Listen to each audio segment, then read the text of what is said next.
I'm tired of all this, like, I don't know what I'm talking about. This doesn't have to happen again. That's graduation. That was the I told you. Did a grand total of 13? Come on, you ain't did nothing anyways. You Ladies and gentlemen. Then shut up. Now you You shut up. And you sitting up talking this nonsense. Court is adjourned. I'll see you in my chambers. Yes. Have you ever seen gangsters go psycho on paternity court? Mr. Mason hired spies to keep tabs on his partner, Ms. Malone. And guess what? They discovered heartbreaking truths about her. As a result of that, the couple are appearing before Judge Lake to confirm the paternity of their little daughter and unborn child. Mr. Mason, you say today will determine the future of your relationship with the defendant, Ms. Malone. You say you lost all trust when you set up a watchdog to keep tabs on Ms. Malone and discovered that she had men coming in and out of the house. Although she's not denying the fact that she was unfaithful to her man, she's confident that he fathered her children. Even if he turns out to be the biological father to the little girl and the unborn baby, will their relationship be restored? I doubt that. But let's find out together, though. Admit to cheating on your boyfriend, but are positive he's Avery's father. Today, you are hoping the DNA test will restore your relationship. Is that correct? Okay, we get that he caught his woman cheating and all, but why did he resort to hiring watchdogs to monitor her movements? Hearing why he chose to do that would leave your mouth wide opened. Okay, when me and Miss Malone actually first met, we met on a website. I took her out on a date. We went to somewhere to eat. So this started out as a regular courtship. Yes, You Your went Honor. on a date. Yes, Your Honor. And Ms. Malone, you had a great relationship in the beginning. Oh my days. So Ms. Malone was sleeping with multiple men for sport? Nah. This woman is a psycho. What makes it more shocking is her absurd reason for her disgusting lifestyle. Yes, Your Honor. What happened? I found out that she was doing a lot of sneaking around when I was in the house. What kind of And- sneaking? In the alley? In people's cars. You were walking in alleys, Ms. Malone? Yes, I was sneaking around, in fact, but there was a break. You were sneaking around doing what? Listening to Ms. Malone's excuse, you might think they were on a break and she was with other men because Mr. Mason wasn't giving her attention. But that's not the case according to the plaintiff. It's really hard to tell what's what right now. Perhaps if we go deeper, we might understand their relationship better. Wasn't on a break at all. We wasn't on a break. Were you For all my committed? knowledge, we was in a relationship Your Honor, still. yeah, we've been on and off for 3 years now. Right now, we're off. Are you living together? Yes, ma'am. Yes, Your Honor. You're off, but you live together. Yes, Yes, Your Your Honor. Honor. Now, let's get more details about how sneaky the defendant from the plaintiff. From his point of view, she was sneaking out the back door to hook up with other men. But in her defense, she tells a different story entirely. Now, she either telling the truth or she's a master manipulator. That she was going out the back door and down the alley to jump in somebody's car. I was actually coaching a local cheerleading team in our city, and a guy had came to pick me up to take me to our game that we had that day. At this point, Judge Lake takes Ms. Malone to school regarding how she made the situation awkward. And boy, was she wrong? How can two people be in a relationship and one person decides to go on a break while the other person is still committed? That's not how a relationship works, is it? So can you see why he maybe was suspicious about you getting picked up in the alley if you also admitted you were sleeping with other people? Or Yes, Your I mean, it's already confusing because he said he wasn't on break, but you said you were. The most interesting part is this. The defendant claims she wasn't ready for a serious relationship when she newly met the plaintiff. According to her, she was forced into the relationship she has with him. How is that possible? We first met, I was young, didn't have any kids. I wanted to adventure, explore my options. It was, when we met, it was kind of forced. When you say forced, what do you mean? He moved in with us after probably a month or 2 months. Now we have a clearer picture about the nature of their relationship. The plaintiff felt the defendant was being sneaky when she was just living her adventurous life. It's somewhat like a misunderstanding in the sense that she wasn't ready to give him the level of commitment he seeked in the relationship. So you all are in this relationship, you start feeling like she's sneaking around. Friend watching my front door who lived right across from where we lived at. Oh, you had a watchdog, right? Yes, Your Honor, every time I went to work. All right, let's put all that aside and focus on the window of conception. It's the part where we find out if they were intimate during that period and whether or not Ms. Malone slept with someone else besides Mr. Mason. Believe me when I say this, you couldn't have guessed this part. When you cheated, when you were out with this other person, was that during the window of conception? Yes, Your Honor, it was. It was. Yeah. All right. Now, when you were cheating, did you all use protection? No, Your Honor. Okay. When you cheated, did you also have an intimate relationship with Mr. Mason during the same window of conception? Yes, Your Honor, multiple times. Another interesting thing is this. Ms. Malone claims she told both possible fathers about the pregnancy when she found out that she had conceived. What's more is that she claims she told Mr. Mason about the possibility that the baby might not be his. And guess what? The plaintiff has a lot to say concerning her claims. Found out you were pregnant, did you tell the other guy it could possibly be his child as well? Yes, Your Honor, I did. When you told Mr. Mason you were pregnant, did you also say to him, and you know because I cheated, it could possibly be the other guy's child as well? Yes, Your Honor. So she did tell you that, Mr. Mason? All right, I believe we've heard enough. So let's move on to the most important part of this hearing. It's time for the DNA test results. Mr. Mason, you are not her father. What are you feeling in this moment, sir? I'm mad, Your Honor, but I can't be really mad about something that I already knew. Ms. Malone, this other person, have you asked him whether he would be interested in being a part of Avery's life? How do you tell a man that he fathered your child, then come back later on to say the child isn't his? Absurd, right? Well, that's the case of Mr. Campbell as he appears before Judge Lake today to claim the defendant's 3-year-old daughter is his. However, Ms. Hopper is maintaining her stance that the plaintiff isn't her daughter's biological father. Looks like we're about to see gangsters go psycho on paternity court again. Mr. Campbell, you are in paternity court today to prove that the defendant's 3-year-old daughter, Zoe, is your child. You claim that her mother, Ms. Hopper, told you that you were her father, but now changed her story. Is that correct? Yes, Your Honor. As a reasonable man, knowing that you are responsible for someone else's life would definitely set you on the right path. That's why Mr. Campbell is holding on the possibility that little Zoe could be his baby girl. However, her mother has been making it really frustrating for him. I think it's time for me to find out if Zoe is my daughter or not, if she deserves to know who her real father is. And she keeps flip-flopping, saying one day that I am, one day that I'm not the father. And being the father of Zoe, it's given me a reason. As you would expect, Ms. Hopper speaks up to defend herself. According to her claims, the plaintiff isn't being honest about what she told him. She claims that she made some possibilities known to him about Zoe's paternity. Let's hear what those possibilities are. I only told him there was a possibility. I've never told him that he was the father. That's not true at all. That is true. He knew that it was between him and my ex-boyfriend, since she was like... According to the defendant, she told the plaintiff that her ex-boyfriend could be their daughter's potential father when she was 6 months old. But how true is that? Interestingly, Mr. Campbell has a different version of that story. Let's find out if his story is more convincing. No, at first, she told me not to worry that it wasn't my daughter. That it was not? Yes, that's when she was pregnant. After she had the baby, when the baby was about 6 months old, that's when she told me that I could be the father. Here's the question. How serious was their relationship? Perhaps it wasn't a committed one, because if it was, she would respect her boyfriend more. Or what explanation does she have for getting back with her ex? The answers she gives to these questions will blow you away. What is this relationship? Were you all boyfriend and girlfriend? You were. And then what happened to the point that you get pregnant by maybe your ex or maybe Mr. Campbell? At the same time. So this wasn't a cheating thing, this was a parallel thing. Now, it will be fascinating to know her sexual activities during the days of conception. This information will be pivotal in determining who the strongest candidate for fatherhood is between her current and ex-boyfriend. No matter how good a guesser you are, you couldn't have predicted what she has to say about that. I just kind of thought maybe it was both of them. The day that they say she was conceived, I had seen both of them at the same time. Same time, same day? Same day.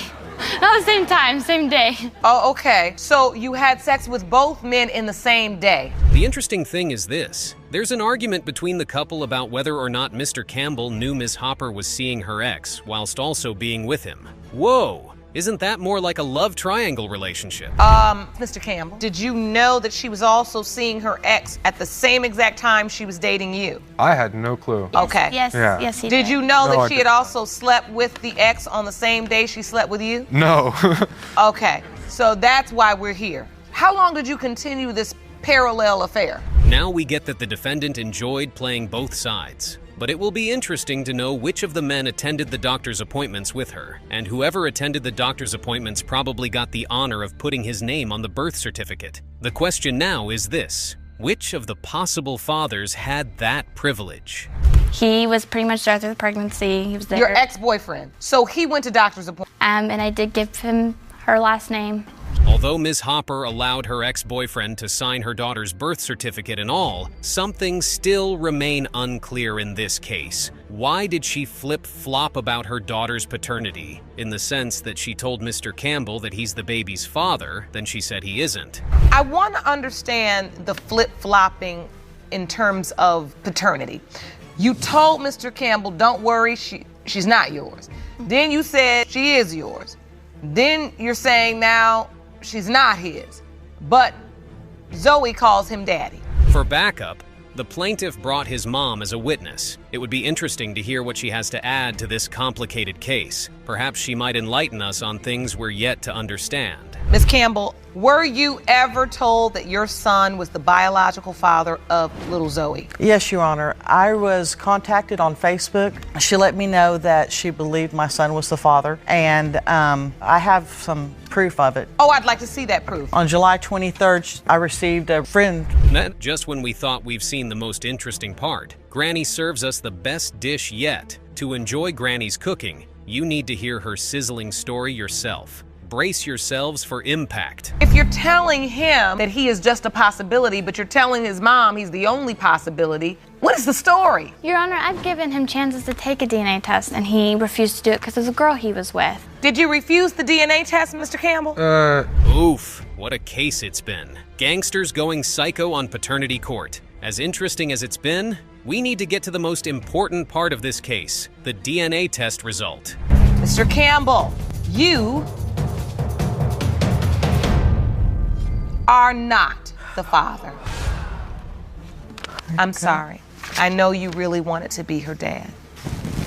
Ms. Hopper, I wasn't sure where you were in this equation. I could never get a read. A mother, Ms. Montoya, appears before Judge Lake to defend her son, Mr. Sensabaugh, against a woman she believes is playing on his intelligence. What makes it more personal to her is that she almost lost her son, so she's banking a lot on this paternity case. Oh my days. We're about to enjoy a show like no other. Gangsters going psycho in the courtroom. Grab your popcorn and enjoy. Ms. Montoya, you and your son, Mr. Sensabaugh, claim you've been lied to by the defendant about the paternity of her child on numerous occasions. Yes, Your Honor. Now you say a recent near-death experience makes today's DNA results more important to you than ever. Yes, Your Standing on the defense stand is Ms. Brown, admitting to some wrongs the plaintiffs accused her for. However, she has a lot she would love to share with the court. Don't bother taking a wild guess on what she's got to say. Let's hear her talk. Ms. Brown, you admit to lying about the paternity of your daughter to both plaintiffs. Yes, Your Honor. You say you realize they no longer believe anything you say, and you're hoping today's results will finally uncover the truth. Yes, Your Honor. I told you couldn't have guessed what Ms. Brown wanted to spill. Well, it seems like the so-called mama's boy has something to add to what she said. Let's hear him out, too. I'm not showing The up to sign the relationship lease. wasn't even all like that. Like, it wasn't even all how it seemed to be right now. Like, the relationship, she was still talking to her, you feel me, her ex, you feel me? So, like, what was I supposed to Greg, do? you know the honest to God truth. Okay, now we get that Ms. Montoya had to accompany her son due to his medical condition, but what we don't get was how Ms. Brown got affiliated with another man. She's got some real explanation to give the court. When I had left California, I went to Oklahoma with my ex, and that's when the calendar comes in. So after he didn't show up with the leasing office? I left. And how soon after you were intimate with Mr. Sensabaugh did you go down? Whoa. So the defendant was intimate with her ex just after she was with the plaintiff? Man, what a situation we've got at hand. Well, to make things more interesting, she came with a piece of evidence to help the case. Let's hope it's indeed helpful. Okay. Yes. Is that evidence you have for me? Jerome, will you pass that? This is the calendar of the times that I was slept with both of them. Outlined the dates you were intimate with both men on a calendar, okay? In green are the days you were intimate with Mr. Sensabaugh. Seeing the piece of evidence Ms. Brown presented to the court, Ms. Montoya already has something she wants to bring into the light. My, oh my. What could that be? Could it be that the evidence the defendant presented isn't factual? There's only one way to find out. But even looking at this calendar, it lets me know that she even lied about something else, because I was told she took a plane to Oklahoma, and then when she got off the plane, she was throwing up, I guess, experiencing morning sickness. Now here we go, you drove? Greg knew. You told me. I don't know what you told Greg or what he knew. I never told you that I took a plane to Oklahoma. Even though Ms. Brown tries to make the court believe that Ms. Montoya is overprotective when it comes to Mr. Sensabaugh, Granny isn't backing down. You haven't heard the last of her just yet. That you didn't want to talk to nobody or say nothing so you could see who the baby resembled, so you can put that baby on somebody, and it just happened to be my son. This is why I didn't want to say anything. Interestingly, the potential baby father also has some things to share about his alleged baby mama. Besides that, he makes some strong claims about what Ms. Brown told him after the baby was born. If you've finished your popcorn, now isn't the time to get another. At the end of the day, she didn't care about. You don't even know She didn't me. care about the baby feelings. She cared about the men feelings. Like, who gonna be mad? She didn't care if the baby real father was in her life. Who's the real baby? She didn't care about that at the time. She lied. So, Mr. Sensabaugh, when you... All right, so Ms. Brown made it clear to Mr. Sensabaugh that he could be the baby's father. If that's the case, why not let him spend quality time with his supposed daughter? In her defense, she states her reason for keeping her daughter away from the plaintiffs. I think I was gonna send my child to California with somebody that... You agreed to it. But did I do agreed it? to it. Did I do You it? backed down. If I was in California, I would have let them visit her and stuff. But it was his lifestyle that I was scared of. That's not true Of her either. letting him That's leave not with true him either. and something happening to my child. That's I not love true all my either. children equally and dearly. Now, what kind of lifestyle does Mr. Sensabaugh live that's so bad that Ms. Brown had to keep her daughter away from him? Even his mom claims he's had 2 life-threatening incidents. Let's get answers to the question together. My son has had 2 different separate near-death experiences. He had. So does he have to die for the truth to What come out? happened? He's been shot. And that's the lifestyle that I didn't want to let my daughter leave with. You was messing with him at the time of his It lifestyle. don't matter. I had my kids was nowhere involved, unattended with this. While fighting for his life, the plaintiff claims all he thought about was the possibilities of the baby in question being his daughter. Yeah, he lives a dangerous life, but he deserves to know the truth about the little girl's paternity. Don't we all agree with that? I almost lost my life. I got shot 6 times. I got shot in the head, in the arm, in the back, in the butt. I got shot. So after that, it made me think, like, what if the baby was mine? Like, what if You that's woke my baby? up thinking about Malaya. Yes. And did you call Ms. Brown and say... No, I called his mother. I contacted his mother. Both sides can keep going on and on about this case, and we still won't get to the bottom of the issue at hand. But we all know what will resolve this case. So let's get to it. Mr. Sensabaugh, you are not her father. Ms. Brown, you look relieved. Ms. Montoya, you look crushed.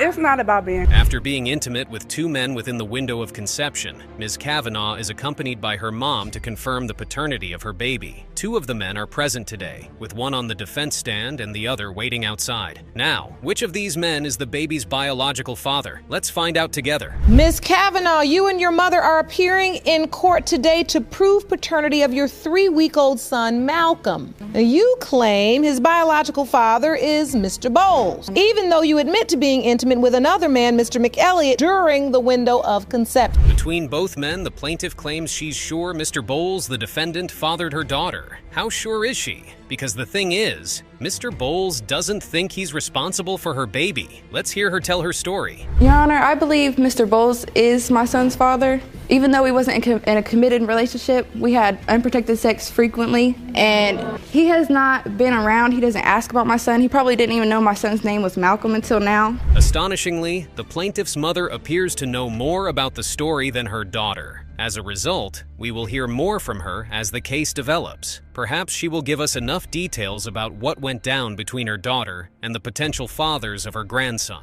There's one other person in question, and their sexual intimacy was only once, and with Mr. Bowles. Well, ma'am, you seem to know more about it than she does, so let me bring you on in here. So you are Ms. Kavanaugh, you're her mom. And I'm a good mother, and we have a close relationship, and she tells me everything. That's great. I'm glad that you... Mr. Bowles seems to be so sure that little Malcolm isn't his biological son. Well, how hilarious is that? In the sense that he had sex with the plaintiff multiple times without protection. However, he does have something to say, so let's hear his side of how it went down between them. That's because when we first met the first night, we had sex within like 20 minutes of being in her house.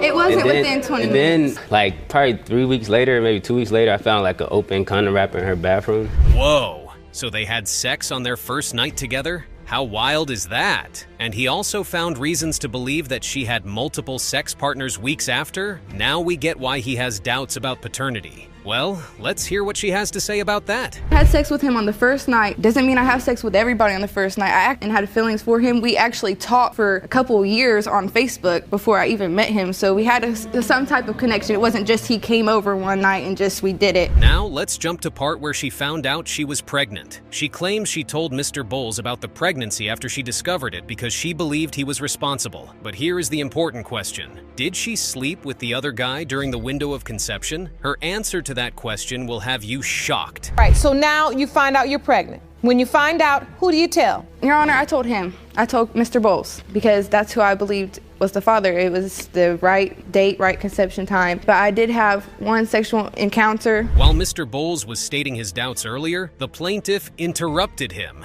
But since she's made her point, it's only fair that he's allowed to continue. Just when you thought you've heard it all, he sends your mind to oblivion. Here today, Mr. Bowles, I'm trying to understand your doubt fully. And also before she got pregnant, she actually lied about being pregnant maybe like some weeks before. But what's more, mind-blowing is that Ms. Kavanaugh didn't lie about the fact that she lied to Mr. Bowles about being pregnant before she actually conceived. Then she gives absurd reasons for her bizarre actions. You couldn't have guessed what her reasons were. That is true. The way that I found out that I was truly pregnant with my son is because I was very childish when I was talking to Mr. Bowles. Like, I really cared about him, and I desperately wanted him to care about me because we were with each other basically every other night, if not every night. He was coming to my house. Mr. Bowles claims he wasn't really excited about the news of Ms. Kavanaugh getting pregnant. Why wasn't he expecting that, given the fact that it was a norm for them to have unprotected sex? Well, his reasons appear to be understandable given the things he discovered about her. So, Mr. Bowles, when you heard about the pregnancy, were you excited? Actually, at first I didn't believe her.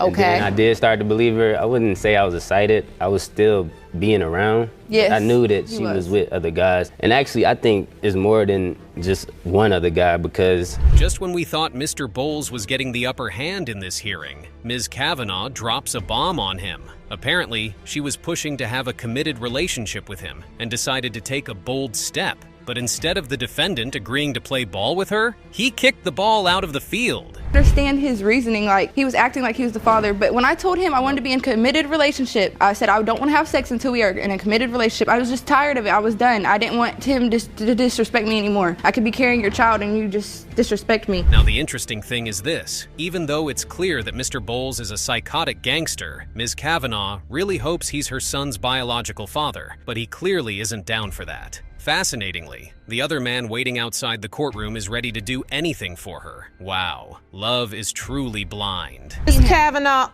do you want to be with him so desperately that you just want him to be the father? Or do you truly believe in your heart he is your child's father? Your Honor. Because there's a difference. Yeah, it's a little bit of both. With all we've heard, we can conclude that no amount of testimony would make Mr. Bowles believe that he fathered the child in question. However, there's a huge possibility that the other man could be his biological father. Therefore, it's best we hear the test results and get it over with. Mr.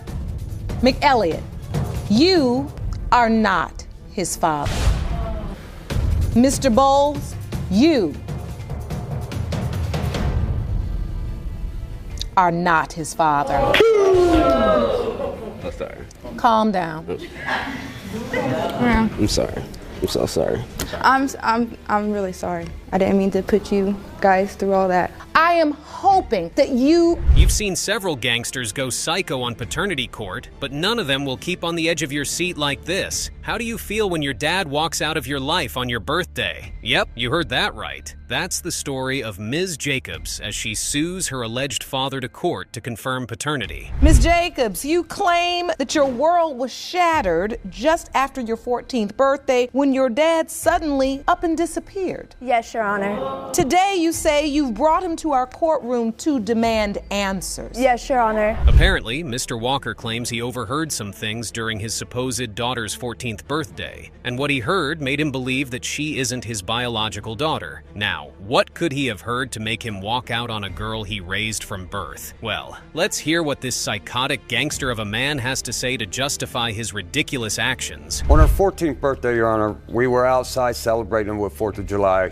I heard an argument inside the house. So I go in to see what's going on, and my ex-wife, her mother, and her sister was in there, and she was screaming at her mother like, well, she was drinking, so she was being belligerent and stuff. She's like, well, you know there's a chance they're not his kids, and I don't know what to do. Whoa! Now we get why Mr. Walker walked out on his family. It's really too hard a pill for any man to swallow. Perhaps Ms. Jacobs had never heard this story, and that's why she's been so mad at him. Well, we can't blame her for her mother's wrongdoings. Jacobs, did you overhear or know all of this was going on at your 14th birthday party? No, I actually just seen him walk out of the house. He was really angry, so I didn't understand what was going on at all. From her testimony, we can tell that she was really devastated when the man she had always known as her father left her without a word. Even if he explained it to her back then, she wouldn't have been able to understand the situation.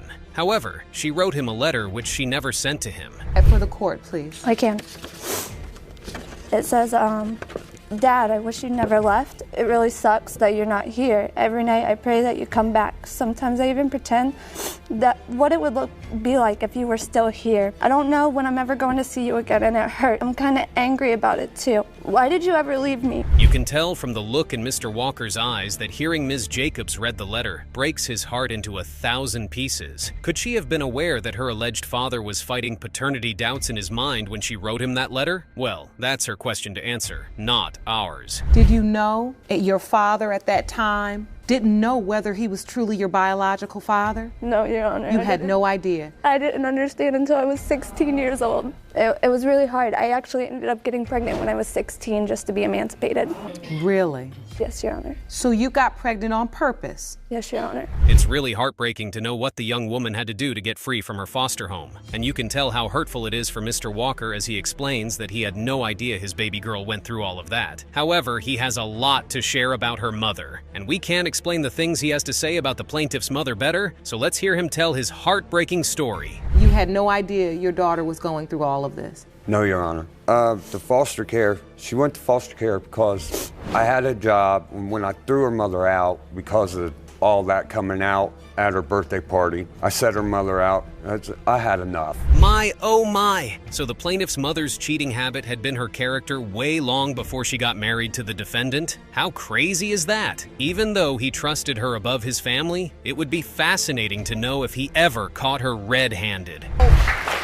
Did you ever actually catch her cheating? I did at one time, told me I could go visit my brother, and she was going to go visit her mother. Well, and I called her a few hours later at her mother's house. The deeper we go into this story, the more we understand the things that transformed Mr. Walker from the sweet father to the psychotic gangster he became.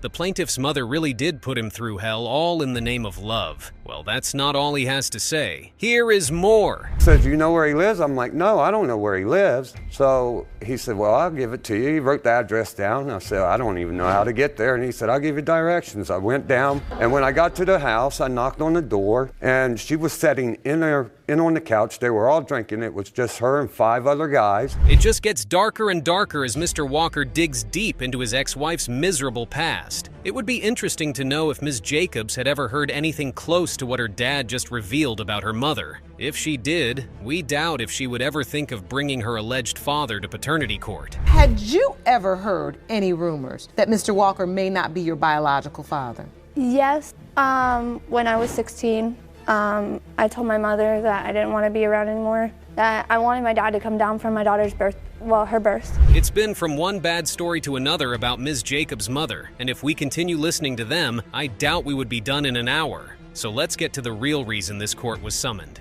It's time to hear the DNA test result. Mr. Walker, you are Aisha's father.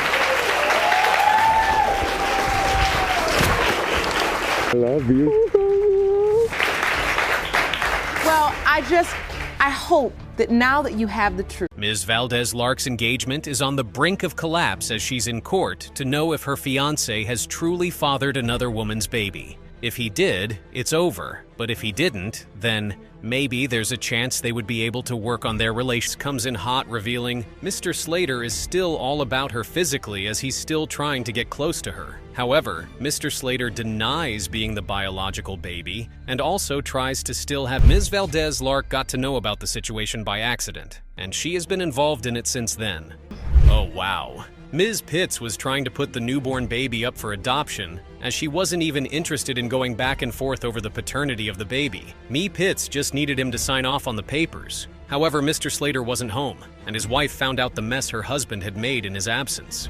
But Ms. Valdez-Lark made a valid point, because why would Ms. Pitts still allegedly go ahead to have another child with Mr. Slater when he wasn't even taking care of the first one they had together? Her husband told her not to. Ms. Pitts' husband stepped up to the plate in regards to taking care of her baby. That was her reason for trying to pin the pregnancy on him. Mr. Slater topped it all off with the unnecessary tag he gave Ms. Pitts to further prove Ms. Pitts sleeps around and probably she just didn't know who exactly her baby daddy was. Me Slater seems harsh towards Ms. Pitts. He better be saying the truth though. Phew! So everybody is a liar as they just revealed to the court. Ms. Pitts lies, Mr. Slater lies, and Ms. Pitts. Let's get the result. Maybe that would help everyone refresh their memory. Mr. Slater is for a bad mother-in-law, as that could be more suffocating than a bad husband. But people like Ms. Martin tend to have such an unfortunate fate. But is Ms. Autry really a bad mother-in-law? Or Miss Martin is the problem here? Let's find out. Ms. Autry, you say the defendant is taking advantage of your son by pinning a baby on him, that her 2-year-old daughter, Skyla, is not your grandchild. Is that correct? Yes, Your Honor.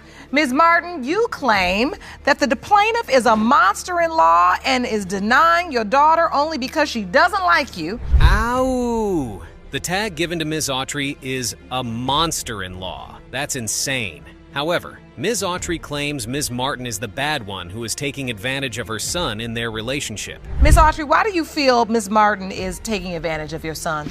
Well, she entrapped my son by marrying him, giving him things like money. You say she entrapped him, but she's giving him money. She's doing this for what? To what end? What does she want from him? She wants a man of her own. Ms. Autry claimed Ms. Martin entrapped her son by giving him some worldly possessions, but hey, how does anyone who is content with what he has, or what his family has, get entrapped with that? This isn't voodoo or some type of magic, Ms. Autry. Your son must have liked the things he was getting or something, ma'am. Ms. Martin, she says you entrapped her son. Did you do that? No. Were you buying him cars and all these things, giving him money and all of this? He did the same for me in return. Okay, he so didn't have no job, so he did the same for in return. He didn't have no same. job. He don't even work. He did the same thing, Miss Autry. No, he didn't. He don't even have a job. Yes, he did. Ms. Martin claims she didn't entrap Ms. Autry's son, and as a matter of fact, Ms. Autry's son reciprocated every good gesture and gifts she gave to him. Well, Mr. Autry's mother strongly denies that since she believed her son didn't have a job. Never say never, Ms. Autry. Also, Ms. Autry is a party pooper since she tried to ruin Ms. Martin and her son's wedding. Explain to me what's going on. I got a phone call that she was getting married down the street from my house. So I got out of my bed and I started walking down the street to where she was getting married at. A friend seen me walking and she offered me a ride. How did you find out she was getting married? Someone called me and told me. Your son didn't tell you? No, he didn't tell me. Holy Mary, Mother of Jesus. The entire plan has to be remade just because of Ms. Autry? Oh yeah, she's crazy for real, like Ms. Martin mentioned. Ms. Autry really did try to stop the wedding, and not only that, the venue was changed. That's a bit too much for anyone to handle, hence the monster-in-law tag for Ms. Autry. So you've never cared for Miss Martin? It ain't so much as I never cared for Miss Martin. It's just that she has been very disrespectful from day one. She's the same way. I mean, what do you want me to do? You disrespect me all the time. Well, you came into my home and disrespected me. But you disrespected me first. Ms. Autry says her major problem with Ms. Martin is that she is very disrespectful towards her. That seems to be a two-way street because Ms. Martin also claims Ms. Autry is quite disrespectful towards her. So who's going to tell Ms. Autry that respect is reciprocal? So once you came in, you were in pain. Baby. Hold on. Once you came in, you were in pain. Miss Autry said, this isn't my child. Somebody came in and said, if you keep acting up, we're going to put you out. What happens, Miss Martin? She was acting crazy. She was out in the hospital saying, that ain't none of my son's baby. That ain't none of my son's baby. You lying. Ms. Autry did what? Ms. Autry's craziness is on a whole new level. Going to the hospital to tell the whole world her son isn't Ms. Martin's baby daddy is ridiculous. Putting Ms. Aubrey out of the hospital is the least of what should have been done in that situation, but that was effective enough anyway. Miss Autry, you said the baby's toes don't cross over. Look Nope, at they don't left over like this. Look at the right foot. That little right one is kind of hedging over though. Yes, exactly. But it ain't all the way over there. That's not his baby. It's got to be fully crossed. Yes, ma'am. She only 2. I mean, give it time. The toes got to grow. Let them develop first. Ms. Autry says the baby doesn't have body features like her son. From crossed toes to curly eyelashes, Ms. Autry believes that's enough for her to believe that the baby isn't her grandchild. Ms. Martin, on the other side, says Ms. Autry should give the baby the grace of growing older for those features to show. So, Mr. Gott, how did you get a notion that this could be your child? Because we had sex unprotected. Did she ever tell you you are the father? Once, when we was on the phone. When you were on the phone? Yes. What did she say? She was just telling me like it's a possibility that the baby could be mine. She could be. Look at his eyebrows. Look at her eyebrows. So there's another potential father?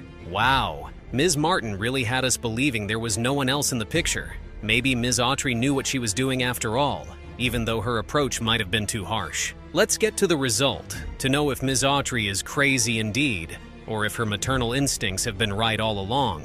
Pertaining to whether Mr. Martin or Mr. Gott is the father of 2-year-old Skyla Martin. The biological father is Mr. Martin. I'll take that for 200, Your Honor. I told you. Apologies in paternity court are supposed to be mandatory because of how some folks keep lying in the victim's face. However, one can never be sure of the victim until the end when the DNA test result shows who really is lying or telling the truth. Ms. Garnett, you and your mother, Ms. Miller, have opened your case to prove to the defendant that he is your biological father. Mr. Langston, you claim you have always known you weren't Ms. Garnett's biological father and feel after the results are revealed, you are the one who deserves an apology. Is that correct? Yes, Your Honor. Ms. Garnett claims she's baffled the man she had believed all her life to be her father is denying her all of a sudden, and she deserves an apology when the result shows she's his daughter. But Mr. Langston is on the opposing side saying he knows he's not the father, and he's the one that deserves an apology. Let's find out who deserved that apology in this case. It started with a text message about a couple months ago. That wasn't the very beginning, but this is why we're here. The text message brought us here, and this is the evidence that I brought in today. Oh, okay. Can I give it to you? Please, Jerome. So this started with a text. Mm-hmm. A text message from Mr. Langston led Ms. Garnett to find out the man she has believed to be her father may not be her biological father. Mr. Langston caused a wound in Ms. Garnett's heart by telling her she should have a heartfelt talk with her mother to know who her real father is. You sent this text message? Mr. Yes, Your Honor, I did. So why were you estranged for 2 years? What happened? We live in different states, Your Honor, but we had always been close. I went to visit him in Chicago for a funeral, and everything was great. But when I returned back home, I don't know what happened. He just cut off communication. Mr. Langston agreed to send the text, and that was because he was done holding how he felt to his heart. Mr. Langston wanted the truth to be out, and it seemed like Ms. Garnett's mother was never going to tell Ms. Garnett what Mr. Langston believes to be the truth. One day she used to live out south. I came through the back. Her auntie downstairs let me in. I walked upstairs. I didn't knock on the door. I looked in. I see this guy sitting on the couch with her, like he running this game to get up on something. I knocked on the door. I said, what's going on? Mr. Langston's reason for having doubts was an incident that had happened before Ms. Garnett was born. Yeah, that incident seemed suspicious and could have meant what Mr. Langston thought, but Ms. Garnett's mother said the man was a family friend and she was never intimate with him. What other doubts do you have? I gotta play cuz she immediately told me, cuz I pressured her. Did you do anything with him? She kept saying no. Then she came around. Okay, I'll tell you the truth. Yeah, I gave him some because he kept knocking on the door back. So I finally gave in and gave him some. Mr. Langston went as far as swearing in his dead father that Ms. Garnett's mother indeed told him that she gave in and allowed the man to have something with her. Ms. Garnett's mother denies that ever happened and says Mr. Langston must have mixed her up with somebody else. But ma'am, that man just swore on his dead father. Ms. Miller, when you got pregnant, you knew he was the biological father? I knew he was he was the only one I was sleeping with. He knew, didn't he? He the one told me he told me upon conceiving that I was pregnant. It's now Mr. Langston's turn to play the role of forgetting about a conversation he and Ms. Garnett's mother had in the past. Ms. Langston didn't participate in Ms. Garnett's birth or sign her birth certificate, but he got the checks for child support, and there's no way he can dodge that. However, Ms. Garnett believes he should have asked for a DNA test right there and then. So, Ms. Garnett, tell Mr. Langston how you do feel in this moment. When he sent that text to me, I cried my hardest cry. Oh, baby, don't do that. I was devastated. I felt like he was taking my identity away from me. Getting lost in circles or getting lost in Chicago doesn't mean he's the father, but that's a rare similarity anyway. According to Ms. Garnett's mother, she was crushed when Mr. Langston said he wasn't her father. Yeah, that could be devastating, but the truth needs to be told. Mr. Langston? Listen, I didn't want to hurt her. When I had that phone and did that text, it crushed me when I pushed that button, because I know what the effect was going to have on her.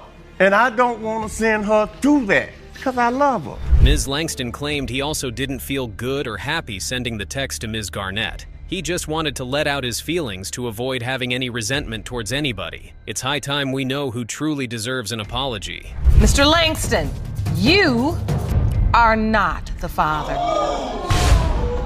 Are not the father? He is not her biological father. Now don't look at me. Ask her who your daddy really is. Ms. Jones-Henry is in paternity court, but it's not business as usual. Ms. Jones-Henry's daughter's potential father has a lot of explaining to do. And here is how that case starts. Ms. Jones-Henry, you say that the defendant, Mr. Jackson, swept you off your feet only to dump you after finding out you were pregnant. But you are positive he is the biological father of your daughter, Melanie. Is that correct? Yes, Your Honor.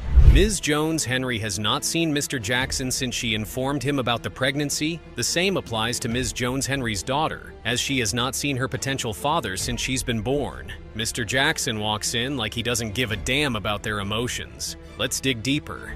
And Melanie, how are you feeling right now in this moment, Ms. Jones?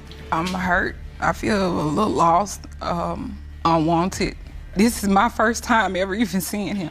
I've never even seen him up, hugged him or anything, and I called him when I was little and asked him to come and see me, and he told me he would come, and he never came. Miss Jones gets so emotional about Mr. Jackson not being there even when he said he'd show up. Mr. Jackson didn't show up, and he made Miss Jones miss having a father in her life. Miss Jones-Henry also shared her daughter's emotional distress. I don't believe I'm her father. I never did. I know she's been with other people even while we were together, so... Excuse me, may I address it? It's not true. She admitted that she's with someone else. I tricked her into admitting that she was with someone else. Ow! Mr. Jackson claimed he tricked Ms. Henry Jones into admitting she slept with someone else, and that was how he knew for sure he wasn't the father. Even though Mr. Jackson already had his doubts, his trick working on Ms. Jones-Henry was the icing on the cake. I've always told her Clarence was her father and felt that Clarence was her father and knew. That's because I was the only one she could get hold of. The guy that she was supposed to have been with, she couldn't find him. So then she came to me. Ms. Jones-Henry denies ever telling Mr. Jackson that there was another potential father, but Mr. Jackson nullifies her statement saying there were so many guys that she didn't remember, and to make matters worse, Mr. Jackson says Ms. Henry Jones used him as her last option when the other guy was unavailable. I met her. We had a good time. We talked that night that I met her. By the time I got off the phone, she was telling me, I could fall in love with you, which was a red flag to me. Like, oh no, here we go. So wait a minute. Okay, but did you sleep with her after that phone conversation? After the phone conversation, yes, we had. The red flag wasn't bright enough to avoid having anything to do with Ms. Jones-Henry at the time until she got pregnant. That was when Mr. Jackson knew it was time to follow the red flag rule of dumping the person. Mr. Jackson didn't even react to the pregnancy news. That's cold. How did you find out if you weren't there for the birth and you weren't there to sign this birth certificate? How did you find out you were on child support? I got a letter. So you got a letter? At the time, my check started getting garnished. I was getting like $35 every 2 weeks. Well, at that time, a girl in our finance department. Mr. Jackson thought he could get away without being involved in the child's life, but child support really does have their ways. When Mr. Jackson's checks were getting garnished, he instantly knew what he was in for. I stood with her. I was there when she cried. I was there when she asked for you. I was there when she wanted you, and you didn't want to be with her. And so, Mr. Jackson, you just said something in open court right now. You just said in court, she was your meal ticket. Do you believe that Ms. Jones-Henry was just trying to set you up to be the father because you were this military man? I believe so, and that was my problem right from the start. Did Mr. Jackson just call Ms. Melanie a meal ticket in open court? That's completely out of line regardless of whatever had transpired between Mr. Jackson and Ms. Jones-Henry. Ms. Melanie says she wouldn't do that to any of her children, and she can't understand why Mr. Jackson is currently doing that to Get.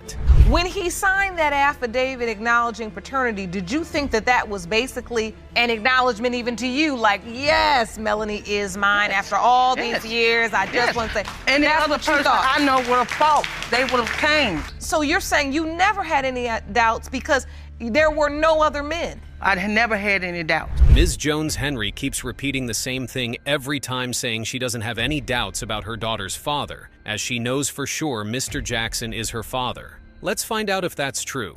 Mr. Jackson, you are not the father. Really? I didn't have anybody else. He is not the father. I did not. You point all that blame on me, and you put your daughter through all that for nothing. It's not every day we get to see fathers wanting children to be their biological children in paternity court. In fact, most of the time, the fathers are always denying paternity, but in this case, it's the opposite of the usual way. Mr. Matthews, you say you've made many mistakes in your life, but the worst is not being a good dad to the defendant's daughter, Kiana. You are here to prove the truth. Ms. Shaw, you admit your daughter believed that Mr. Matthews was her dad, but now stand in court to prove that another man is her biological father. Mr. Matthews wants Ms. Shaw's daughter to be his biological daughter, even though he has made mistakes in the past. Ms. Shaw says the notion about her daughter believing Mr. Matthews is a biological father is true, but she now agrees with her mother that another man is her biological father. Mr. Matthews, you say you've made mistakes. Tell me about that. When I was younger, I made a lot of mistakes in my life, so I can understand that Ms. Thompson would want to act the way she does. When I tried to reach out to her on Facebook, she was kind of angry at me because of my episodes in my life. So you're saying you were not a good father? Not at all. Mr. Matthews wholeheartedly accepts his mistakes, as he knew deep down those mistakes made him a bad father, and he wouldn't blame Ms. Shaw and her daughter, Ms. Thompson. That's fair. I tried to make things right a long time ago. I tried to get a DNA test. And when we went before the magistrate, he looked at me and told him that he never slept with me. Yes, it was true because you told the magistrate you had never had a sexual relationship with Ms. Shaw. I would say that I was a womanizer and went in there and lied. That's shocking, but they wouldn't be the first married people to cheat on their spouses anyway. However, Mr. Matthews lying about ever sleeping with Ms. Shaw must have struck a nerve in her body, including the one that she wouldn't want to have anything to do with him anymore. Ms. Shaw, I want to know from that point, you decided I'm not even going to be bothered with trying to prove that he is my daughter's biological father. Yes, Your Honor. But did you know for certain that he was, or did you say that because you knew you had a paternity doubt, but you just weren't going to be bothered with him because he lied? He was not the only man that I had slept with. Ms. Shaw agreed to have other sexual partners when she had conceived her daughter, and she also made her daughter know. Ms. Shaw is honest about her dealings. She was even going to get the DNA out of the way, but Mr. Matthews lied in court saying he had never slept with Ms. Shaw, and she moved on. That is not what even happened. Because when she first told me that I was the dad, I didn't want to believe it because I was doing my own things. But every time I turned around, I was bringing you fish sandwiches when you was pregnant. Every time you turn around, you was like, babe, I'm hungry. And at the time, you had a husband, and here it is. Wait a minute. Okay, but you had threw him out. Rubbing of the stomach and feeding sandwiches during pregnancy? It sounds like these two were in love and had forgotten about their spouses anytime they were together. They are even reminiscing and laughing about it. That's a new one in paternity court. My husband was still in and out at the same time when I got pregnant, but that 6 months, I had threw him out of the house. So he had him another girl, I went and got me 4 other guys. That's what I did. It was a choice, but I was young and dumb. Didn't have a full understanding of the damage it could cause till many years later. 4 other guys? Oh, scratch that. They weren't in love. Or rather, Ms. Shaw wasn't in love since she had about 3 other guys, apart from Mr. Matthews, who she was allegedly carrying his baby. Mr. Matthews was the man you wanted to be your father? Yes, Your Honor. Why him? It was just the way that I saw him with his other kids. When's the last time you saw Mr. Matthews? I was a junior in high school, so it's been about 14 years. So, Mr. Matthews, your testimony is true. You've been a pretty bad dad. Yeah, I was a terrible father.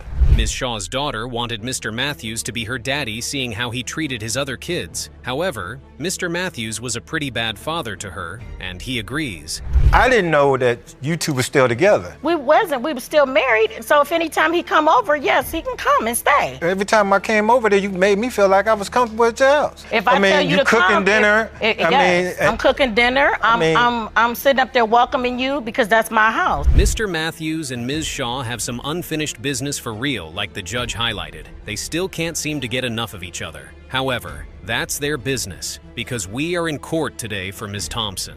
Let's find out if Mr. Matthews is her biological father. Mr. Brooks is not her father. What are you feeling in this moment, Ms. Shaw? That what she need. If he the father, he not gonna be there. Mr. Matthews, you are not the father. I'm so sorry, Kiana. Wow. Neither gentleman is her biological father. She'll always be mine no matter what. Having sexual relations with other people while in a relationship has consequences most of the time, but then again, some people go scot-free. Will Mr. Morton be able to go scot-free if the consequences of his actions will have him hooked? Let's find out.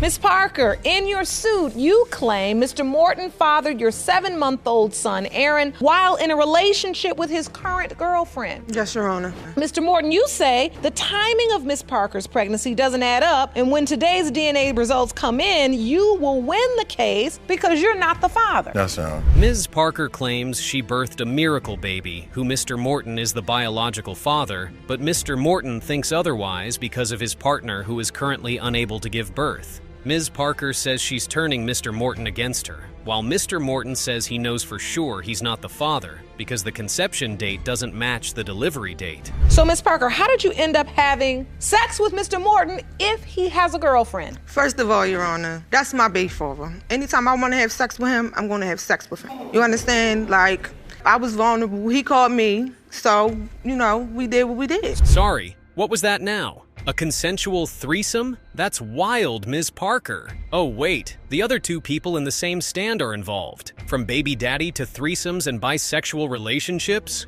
Ooh, no one saw that coming. Your Honor, the only reason why she was able to have sex with us is because I asked my boyfriend to have sex with her because she was lonely. My desires, me and my little freakiness, I said, my boyfriend, can you have sex with your pregnant baby mother because she's in need? Pause, Your Honor. How would she know if she's not there? This is so messy, and Mr. Morton is just there standing like he isn't the one they are going back and forth about. Mr. Morton's girlfriend says she's in control of the entire relationship. while Ms. Parker says she knows how to twist the reins to favor herself. Okay, that's interesting. Ms. Parker, Ms. Lemon, Mr. Morton, you all agree that you were all in a sexual relationship. Yes, ma'am. Yes, Your Honor. And so you also are in an agreement that there's a possibility that this could be your child? It could not be my child because the timing is not right at all. Mr. Morton finally used his voice. Oh, good. Mr. Morton claimed even though they had an agreement about the sexual relationship, he didn't agree that he fathered Ms. Parker's son. Mr. Morton's doubt comes from the conception dates not tallying with the delivery date as previously mentioned. Ms. Parker, when was the last time you were intimate with someone else before that May 11th period when you were The only intimate with person, Mr. Your Honor, I allow you not. The only person that I have unprotected sex with was my baby father. Was Mr. Your Morton. Honor, that's a lie. Your Honor. That's a lie. She clocking Yep, I'm clocking it. You Just can't like you clock clock it, mine. though, I baby. can. You can't. Ms. Parker had sex with somebody else, but she claims it was after she was already pregnant with her baby. Ms. Lemon is doing a better job than Mr. Morton denying the baby, which could be Mr. Morton's biological child.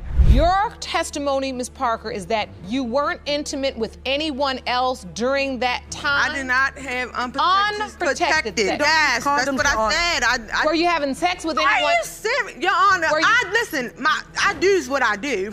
I love me. You understand me? I don't have unprotected sex with nobody but the ones that I trust. Ms. Parker says she only goes raw with the people she trusts, and Mr. Morton and his partner are the only ones on that list at that time, so she knows her onions. Ms. Parker also added that the couple is confusing her pregnancy for her previous boyfriend, which resulted in a miscarriage of the pregnancy that led to her son's birth. He loved people's kids. I know he loved children. I gave this man his first child. I know this. You understand what I'm saying? She feel like she holds seniority. She don't. Once again, She don't. It don't matter. Like I said, It don't matter. I know, but like I said, this is not the first situation. Ms. Parker says she knows Mr. Morton so well, apparently even more than Ms. Lemon, who is his girlfriend, knows him. Ms. Parker believes Mr. Morton is happy about the birth of her son, but Ms. Lemon wouldn't allow him to bask in the glory of it, and hence their blowout on paternity court. Ms. Dunlap, you are? I'm Mr. Morton's mother.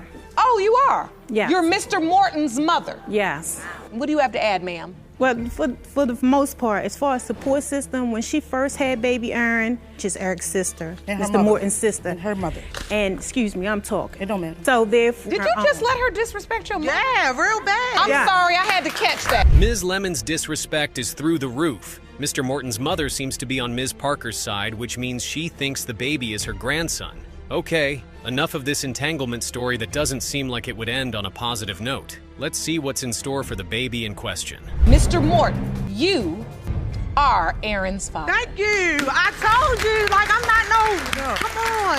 Thank you. I need that paper so I can go down child support tomorrow morning when I get up. Ms. Parker, you came to court with a suit in the amount of $2,047. Mr. Morton is, in fact, baby Aaron's biological father, which means you are legally obligated. Meddling mother-in-laws and their daughter-in-laws is one of the most common cases in paternity court, but Ms. Upshaw and Mrs. Mason took their intolerance for each other to another level on this one. Ms. Upshaw, you have petitioned the court for DNA tests on 4 of your daughter-in-law's children. You say you have serious doubts because your son married, and I'll use your words, a loose woman. Mrs. Mason, you say your soon-to-be ex-husband is a mama's boy who won't stand up to his meddling mother, and you also say the DNA test results will finally shut his mother up and prove. Ms. Upshaw believes her daughter-in-law is one of the most promiscuous women she has ever met in her life, and her children don't belong to her son. While Mrs. Mason, who is her, said daughter-in-law claims Ms. Upshaw has her husband in her palms, and confidently says all of her children belong to her husband. Okay, ladies. This is my first time ever seeing this young lady with these many clothes on. I'm not trying to bash this young lady because I just want the truth, but I never seen this young lady with these many clothes But on. I'm in young. my whole I'm life. not old like her. But you see that dress? Look, now, what would you think? Look at that. Come on now. That because I wear that, I mean I'm sleeping You with young, everybody. but you got kids, you got a daughter, you got to raise. Ms. Upshaw and Mrs. Mason kicked off the session by hollering at each other. Mrs. Mason says she can wear that cloth to the club, and that must have entered Ms. Upshaw's bloodstream more. Mrs. Mason defends herself, saying she ain't no old cargo. Oh well, she isn't, but those clothes? Okay, Mrs. Mason. Now, I never wore it to the club, but I will wear it to the club. You will? Yeah. Okay. So, you know, since I met her, it's been nothing but drama, promiscuity and looseness all around between her and my son. And I don't get in their business. Their business comes to me. Ms. Upshaw says it's not like she goes around trying to be all up in her business. Instead, her son and Mrs. Mason's business comes to her. Judging by Ms. Upshaw's explanation, their business really did come to her since Mr. Mason was sneaking Mrs. Mason into the apartment. I'm just sick of Your wife says you're a mama's boy.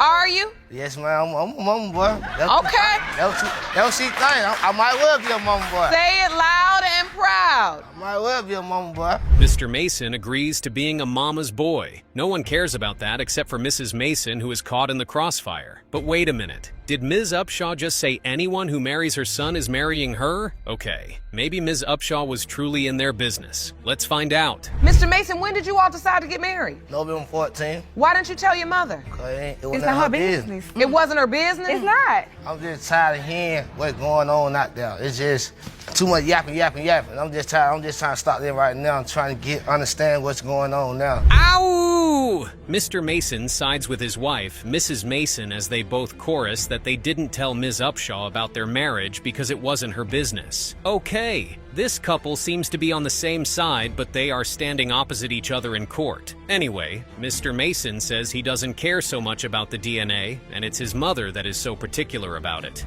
Miss Mason, I want to go back to you for a moment. She says part of the doubt with that you had some older man that you were in a relationship. Were you dating an older man? No, he was just a friend. Mrs. Mason agreed to sleeping with an old man who Ms. Upshaw suspects may be the father to one of her children. However, Mrs. Mason says that's a lie, and Mr. Mason also backs her up, saying he didn't even think like that, even though his wife told him about the incident. Mr. Mason was in love indeed. I said, come here, let me take your picture. Come here. Oh, you saw the guy? Yeah. I'm just being one. Come here. Hey, you, come here. I ain't gonna call no name. Let me take your picture, because I'm getting tired of hearing that you fathered my grandchildren. Bam, I snapped this picture. So once you took the picture, what did you do? I compared them. I said, Ms. Upshaw's other reason for having doubts was because there was another guy in the picture. Mrs. Mason counters Ms. Upshaw's claim that the guy she's talking about is her friend, and she never had any sexual relationship with him, as opposed to what Ms. Upshaw thought. Have you taken a moment to think about if the twins are not yours? No, Your Honor, I haven't. Your Honor, she's fake, and she is very dramatic. Like, she's very fake. Let me tell you something, y'all. Both of them fake. I'm gonna keep it like that. Both of them fake. I'm just sick and tired of it. It's just like, I'm not with the drama. I'm not with it. I'm just ready to get the DNA test over with. Ms. Upshaw tries to play an emotional game, and Mrs. Mason cuts her off, calling her fake, but the man in between their drama isn't having it anymore. Mr. Mason is done with the theatrics. He wants the result. If they are his kids, he steps up to the plate, but if they are not, he works harder on the divorce Mrs. Mason is talking about. Let's find out which option Mr. Mason would end up having to choose. Mr. Mason, you are the father. Would you like me to continue with the next result? Are you all right? Yeah. All right. In the case of Upshaw versus Mason, when it comes to 1 month old Brooklyn Mason, Mr. Mason, you are the father. It's tragic to lose one's loved ones, but Ms. Baker doesn't think that's enough reason to accept a baby that may possibly not be for her late son. Ms. Baker doesn't want to start doing grandmother duties when she may not be the baby's actual grandmother. Ms. Hooker, you are here with your mother because you say the defendant's son, Mr. Abraham, fathered your 10-month-old daughter, Kanaya. Ms. Baker, you and your daughter are here today to represent your son, Mr. Abraham, because tragically, he was killed 3 months after the birth of this child. You say that before his death, your son expressed great doubt that he was the father. Ms. Hooker says she's tired of the public denial of the child she had with Ms. Baker's late son. Ms. Hooker wants the result to prove her case and reaffirm her claim of her daughter's biological father, while Ms. Baker opposes because her late son already expressed his doubt about the baby before his demise. How have you been affected by Ms. Baker's doubts about Kanaya's paternity? I'm just sad sometimes. I try to deal with it now. Like, I really don't care no more. That's how I feel. I don't care anymore. I don't care who feel nothing about my baby. I don't care. Ms. Hooker gets emotional trying to express herself in court. Ms. Hooker doesn't want to feel like an outcast anymore, even though she says she doesn't care. Ms. Hooker also revealed Ms. Baker's late son was her first love, but that wasn't the case when she got pregnant, since Ms. Hooker said Ms. Baker's late son stopped talking to her during that time. Ms. Baker, Explain to the court why there's doubt that Keyshawn is Kania's biological father. My son was on vacation, and we kept hearing that Denia was pregnant, but then when we finally found out for sure, he told me. He said he wasn't the only boy that had messed with Denia. Ms. Baker doesn't seem to have any problem with Ms. Hooker, except for the information her late son had told her about Ms. Hooker. Ms. Baker revealed that her late son had told her Ms. Hooker had been with other men, and made her promise a blood test would be done to prove he was the baby daddy or not. It seemed Ms. Baker's late son already knew what the future held for him. What did the other young man say? He told Keyshawn that when he wasn't around, he was supposedly sleeping with Denia. Miss Hooker, I have to ask you, was there another guy? No, 'cause that's why it's funny, because how can somebody tell me who I was sleeping with? Ms. Hooker is laughing like she's got no skeletons to hide in her closet, and that better be true before Ms. Baker would go full-blown mad at her. Interestingly, Ms. Coates, who is Ms. Hooker's mother, jumps in and says Ms. Baker's late son really didn't have any doubt about the child, except for when he was with his family. Ms. Coates thinks it's the late man's family that was feeding him with lies instead. Mom, Ms. Baker, did he give you any proof or anything that there was this other guy? Because Ms. Hooker testified that this was the only person she was sleeping with at that time. I think he just went off what they're saying in their circle of kids. You know, they talk, they have their own. Yeah, What's with Ms. Hooker's side laughs for real? Anyway, Ms. Baker says her son didn't know what to do about the pregnancy initially, and it got worse to the point of him losing weight and all. But could it be because of pregnancy that was happening to Ms. Baker's son? Well, Ms. Baker told her late son he would deal with the consequences of behaving like an adult. Oh, you can't go. Don't go there, Miss Bland. Don't go there, Miss Bland. Don't go there, because you know that you. We're all here to talk, honey. This is no. What I'm saying. Not you keep commenting. What I'm saying. So why you keep talking? Listen, this is what we ain't gonna do. We come here to go back and forth with each other. You know exactly. And I ain't never. The bickering won't stop. Ms. Hooker is pissed at her potential baby's father's sister, which seems unnecessary. Ms. Barker repeats herself as she tells the judge she's in the middle about the child, and she's just trying to fulfill the promise she made to her son. Judge, my daughter really feels some type of way. It's not that she feels some type of way, it's like she more hurt behind the obituary. And Miss Carolyn has explained to her about the obituary, how the obituary went, but in her heart, she feel like Miss Bland left her out of the obituary on purpose. Things get heated in the courtroom, and Ms. Hooker is starting to get violent with her words. Someone has to tell Ms. Hooker to calm down because she's not listening to her own mother. Having animosity towards Ms. Baker's family because her daughter was left out of the obituary is not the problem right now. Finding out if Ms. Baker's late son is her baby daddy or not is the issue right now. Was this intentional, Ms. Baker, Ms. Bland? Was this something that... Like this, Judge. She went and finished up without me. So, Kenia did get left out. So did my grandmother, and so did one of my sisters. Okay. It wasn't just the baby. Ms. Baker says it wasn't only the baby that was left out of the obituary, so it wasn't on purpose, but Ms. Bland says she indeed left out the baby's name intentionally because she didn't believe that it was her brother's baby. Let's find out if that's her brother's baby or if she's right about not including her in the obituary. The percentage of relatedness between Ms. Baker, Mr. Abraham, and Kenia Abraham is 0%. And this is why right here. Ms. Baker, are you all right? Do you need to sit down? Do you need to sit down, ma'am?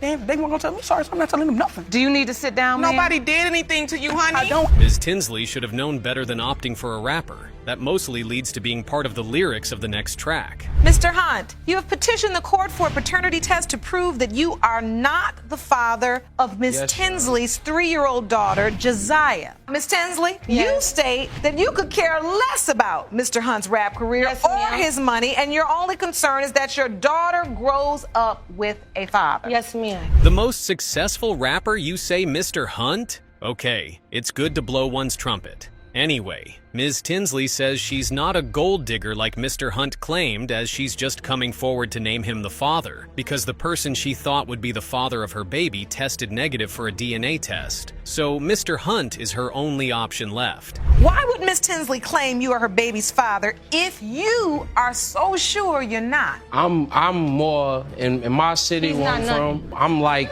the hottest rapper around. Not to be sounding cocky or toot my own horn, but I'm on radios. I do shows for any major acts coming to the city. You already sound cocky, Mr. Hunt, but okay. Mr. Hunt claimed Ms. Tinsley is a groupie and she's dead broke, but he slept with her? Something isn't adding up. Interestingly, Ms. Tinsley counters Mr. Hunt, saying he's also dead broke. Does that mean there's no gold to dig up? Let's hear about that. How did you all meet?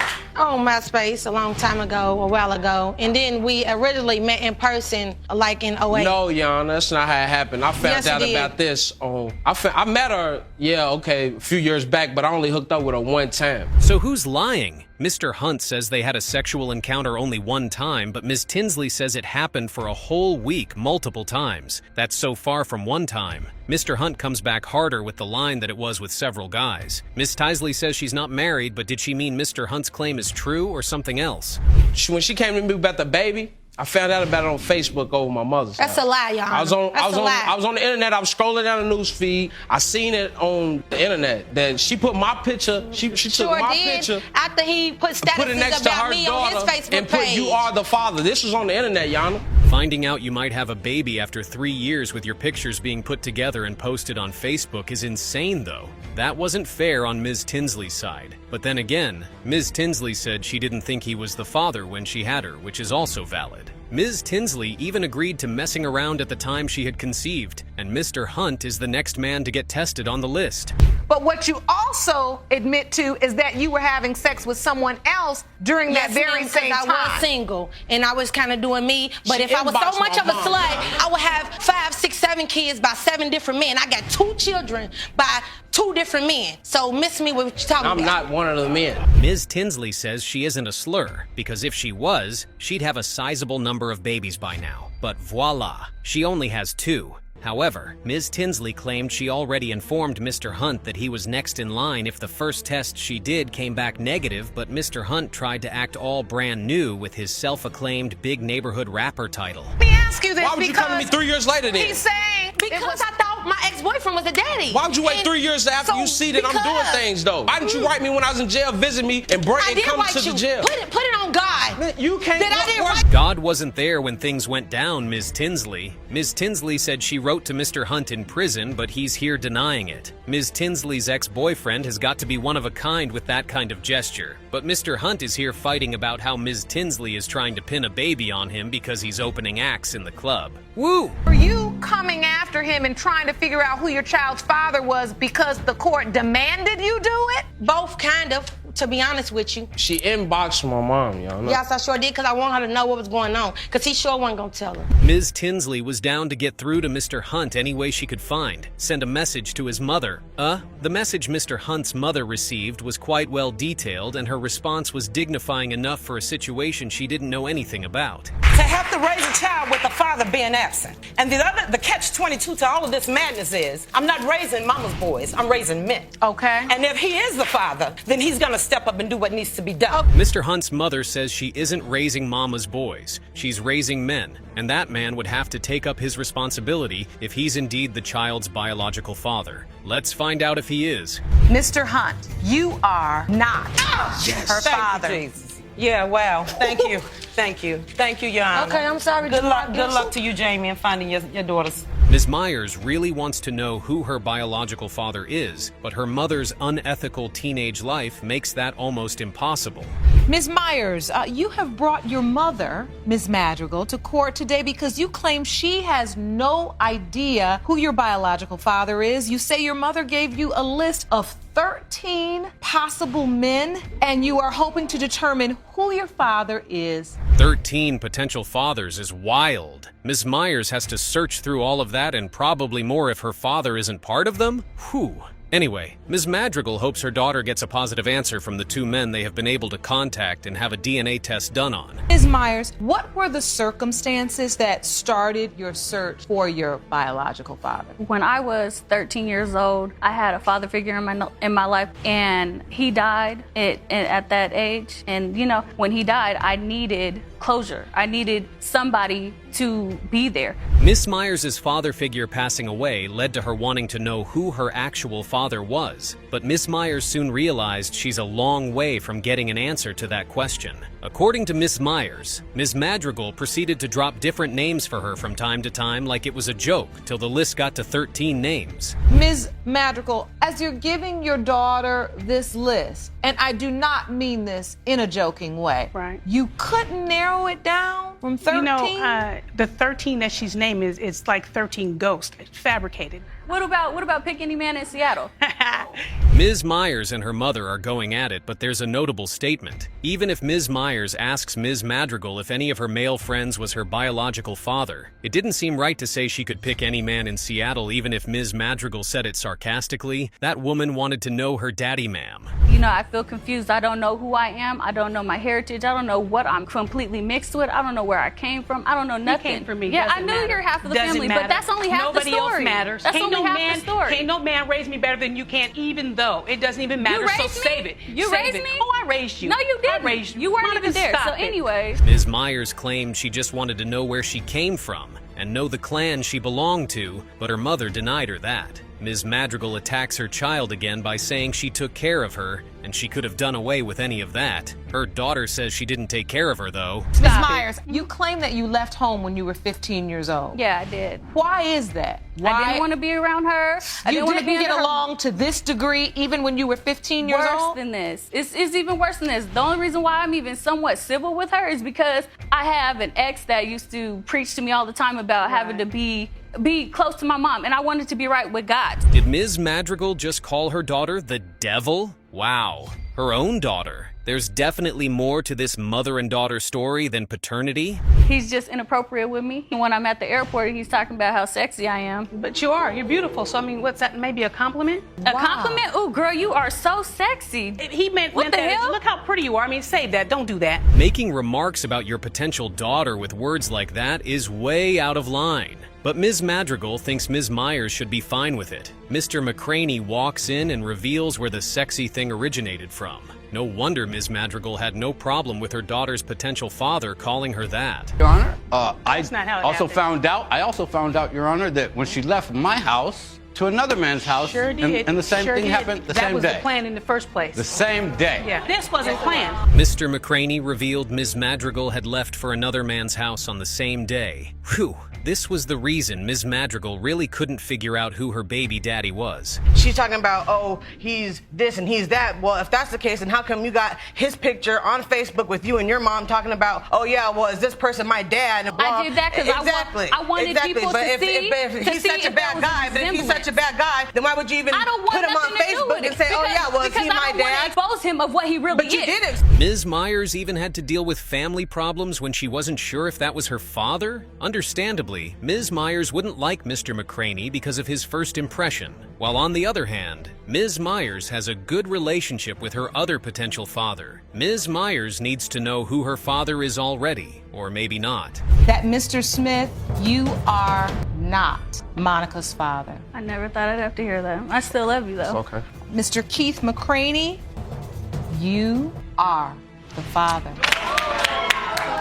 There it is. Did you faint, Mr. McCraney? I I don't what? believe that at all. Whoa. No. They must have got what? their test mixed. Teenagers having a baby always comes with a big consequence, sometimes as soon as the baby is born or after the baby is born, and responsibilities get heavier than the prior hanging out with friends in the cafeteria. Ms. Short, you and your mother opened your case today because your first love, the defendant, denies he fathered your 21-month-old son, Jabari. Mr. Johnson, you are in court with your mother and say you might have been the plaintiff's first love, but you weren't the only one. You refused to do anything for her son until the DNA results prove you are his biological father. Mrs. Short is a victim of having a baby in her teenage years, and her consequence is her potential baby daddy denying paternity. Mr. Johnson says he's not stepping up to the plate until the DNA test proves he's the biological father of the baby. Ms. Short, you say you need help. Yes. Explain. Yes, because he's the father of my son, and my son, as a boy, need a father figure, and I need extra help, like while I'm in school. We got to do this for Jabari. Stop. First kiss and first everything. But somehow, he's not the only potential father? Okay, Ms. Short, it is what it is. Ms. Short gets emotional saying she believes her son needs a father figure in his life. That's a very valid point. After you met, you all started having sex, and at some point, you find out you're pregnant. Yes, me and Mr. Johnson had sex April 23rd. I seen him on Facebook with another female, and he was like, I don't want you, I want her. He was talking about the other female. And I was like, he just left. He just left me. Oh! Mr. Johnson broke Ms. Short's heart, and she felt there was nothing wrong with her having stuff with another guy. Ms. Short keeps telling her sexual partners they are a possibility, and that makes everything a little bit better. At least she's not trying to forcefully pin it on one person. What point did you realize Ms. Short was even pregnant? See, Your Honor, I was away. I found out she was pregnant 6 months into her pregnancy. Okay. And were you informed that you were the biological father? Yes, ma'am. She told my mom and dad she was pregnant and I could be the father. Mr. Johnson didn't deny the baby from the jump, but word got around and Mr. Johnson started rethinking the whole story. Even though Mr. Johnson had posted another girl, he was in the hospital to take care of Ms. Short, even when her mother wasn't there. Did you know your friend, Ms. Short, was telling Mr. Johnson that he may not be the child's father? Your Honor, it was an ex-friend. I thought she was my friend. She was like, because I was like, it was a possibility. So I was like, I'm scared to let the moms know. She was like, you need to let them know so it won't be any confusions when the baby get here. Babies for trophies don't sound right, but the judge is going to let it slide because it seems like the financial burden has taken a toll on Ms. Short's mother. And there's Ms. Short's ex-friend snitching on her. That's nasty work, though. Miss Mabry, because you remember having this conversation with Ms. Short? Yes, ma'am. You did, and you said to her, if you need anything, just let me know. Yes, and it also went further into a blood test. They wanted me to do a blood test because I'm not going to go through all that. And another thing about the baby, when we try to get the baby, she have to come and sit with us. So Ms. Short's mother had been chasing Mr. Johnson and his mother away from the baby with every means possible, but she claims Mr. Johnson is having babies for trophies and wouldn't pay child support. It seems Ms. Short's mother just wants child support, and Mr. Johnson keeping his distance from her daughter and grandchild. I need to establish a reason why, Ms. Short, you decided that Mr. Johnson is the biological father of your child when you said you also had slept with another person as well. I'm going by the dates. I had my due date was January 14th. Okay. I had him January 8th. Ms. Short says she thinks Mr. Johnson is really the biological father of her baby because of the dates which strongly point to the time she and Mr. Johnson had been intimate. Okay, Ms. Short, we'll know for sure soon. So he wrote that letter and promised you in that moment that he was going to be a good father to his child and believed, it seems, that it was his child. Do you remember writing that, Mr. Johnson? At the time, I thought that Jabari was mine.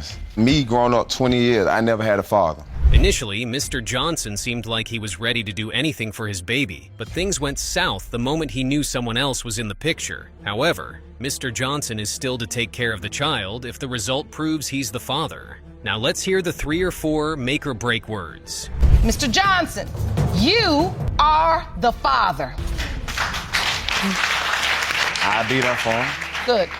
I'm glad you will. This all I want to know to get all the other extra stuff out the way. You have to. They shouldn't have took this. But no, Miss Short, this happens in life. Yes. It should not have taken this. Mr. Williams can't believe his one-night stand with Miss Davis could result in a baby. New flash. Mr. Williams, a couple of seconds is enough to make a baby regarding the reproductive health of the partners is in good condition. Mr. Williams, you claim 4 years ago you had a one-night stand with the defendant, Ms. Davis, and today you're here to prove you didn't father her 3-year-old son, Charles. Is that correct? That's correct, Your Honor. Ms. Davis, you are certain Mr. Williams is the father and claim he's denying your son to get out of his responsibility. Yes, Your Honor. Mr. Williams is even suing alongside denying Ms. Davis' baby. But Ms. Davis, on the other hand, says she's 100% sure that Mr. Williams is the biological father of her baby, but he's denying it because of responsibilities. So long to get a DNA test. I just found out about 3 months ago. This child is 3 years old? Yes, Your Honor. And you just found out 3 months ago that you potentially could be this child's father? Yes, Your Honor. Explain. I met Miss Davis about 4 years ago at a party atmosphere and everything. We partied, ended up spending the night together that night. Mr. Williams can't recall clearly if he used protection or not, so he can't rule out the possibility of him being the baby's father. Ms. Davis said she had a boyfriend at that time, but she mingled with Mr. Williams because they were on a short break. Interesting. For one, She's not. Can I submit this? Yes, you may. I noticed that he was a junior. Ron, will you hand me that evidence, please? He's a junior, but his birth father didn't sign the birth certificate. So that right there gave me a lot of suspicion. Mr. Williams shows the court evidence that makes him really doubt he's the biological father of the baby. If the other man could have doubts and object to putting his name on the birth certificate, Mr. Williams felt he could do the same too.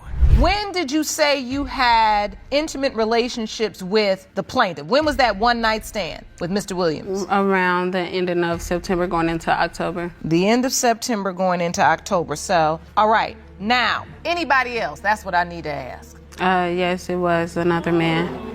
There was? Yes. There was another man? That reaffirms Mr. Williams' doubts for sure. Just like the judge said, the calendar is full. Having multiple men during the window of conception would make anyone doubt if they are truly the father. He's named after another gentleman. He doesn't respond to that name. In the few months that I've known about him, I've spent time with him, taking him out to play and all of this. He doesn't respond to the name that he's given. He responds to the 3 different other names. He calls me another name. Mr. Williams goes further into it and says there's the possibility of more men in the paternity pool. Mr. Williams claimed the baby answers to multiple names, and that must have happened due to Ms. Davis's lifestyle. Taking her to doctor's appointments. I'm taking her to meet her lawyer. I'm taking her to get food for the house. I'm taking him around my family within 3 months of knowing this. And then while I'm at work, he's not yours. While I'm doing all of this, my car breaks down in front of her house. I asked for permission to park my car in the back until I can get the part at the end of the week. Mr. Williams's car was gone, and Ms. Davis was acting like she didn't know anything about the car missing. Ms. Davis cannot deny she didn't know the car was there. LaQuante Bryant. Miss Bryant, you are Mr. Williams' girlfriend? Yes, current girlfriend? Yes, ma'am. All right. So, do you or do you not believe this is Mr. Williams' I don't son? believe it. You don't believe it. Ms. Williams' girlfriend and Ms. Davis seem to have a bad blood relationship going on between them. Mr. Williams doesn't believe her boyfriend is the child's biological father, and Ms. Davis won't stop acting like a jealous person. Or she's still in love with Mr. Williams? I apologize. It's really sad because just like I'm giving it to you, that's how It's sad that you sitting here, you're in a relationship with him, but instead of you being a woman and providing him $44.50 for a DNA test, you sold his car. You got $44.50 how many times? How many times from $44.50? Ms. Davis didn't turn the test in and she gave them a phony email address? Oh, that's shady. It's time Mr. Williams knows if he has to deal with this forever or if this will be their last meeting. Mr. Williams, you are the father.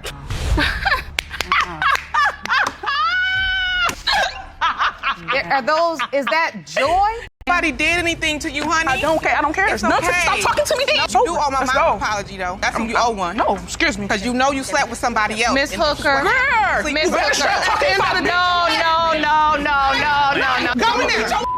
Caught in a whirlwind of grief and accusation, Ms. Hooker and her mother stand firm in paternity court, asserting that Ms. Baker's deceased son, Mr. Abraham, is the father of Ms. Hooker's daughter, Kenia. Despite the tragedy, they seek not just recognition, but an apology from the Baker family, who strongly deny the claims. Can you imagine that? Ms. Hooker, you are here with your mother because you say the defendant's son, Mr. Abraham, fathered your 10-month-old daughter, Kenia, and to prove her son is the father. Is that correct? Yes, Your Honor. Ms. Baker, you and your daughter are here today to represent your son, Mr. Abraham, because tragically, he was killed 3 months after the birth of this child. Ms. Hooker, wrapped in sorrow and defiance, expresses her indifference to the opinions surrounding her child's paternity. Her emotional turmoil is palpable as she details the alienation and judgment she faces, painting a vivid picture of a woman on the edge. It's a heart-wrenching scene. I'm just sad sometimes. I try to deal with it now. Like, I really don't care no more. Like, that's how I feel. I don't care anymore. I don't care who fell. Nothing about my baby. I don't care. It just seemed like everybody else looking upside my head like I'm an animal or something. Like, every time I'm sitting down doing something, they looking at me like I'm the outcast of the group. She looked like me.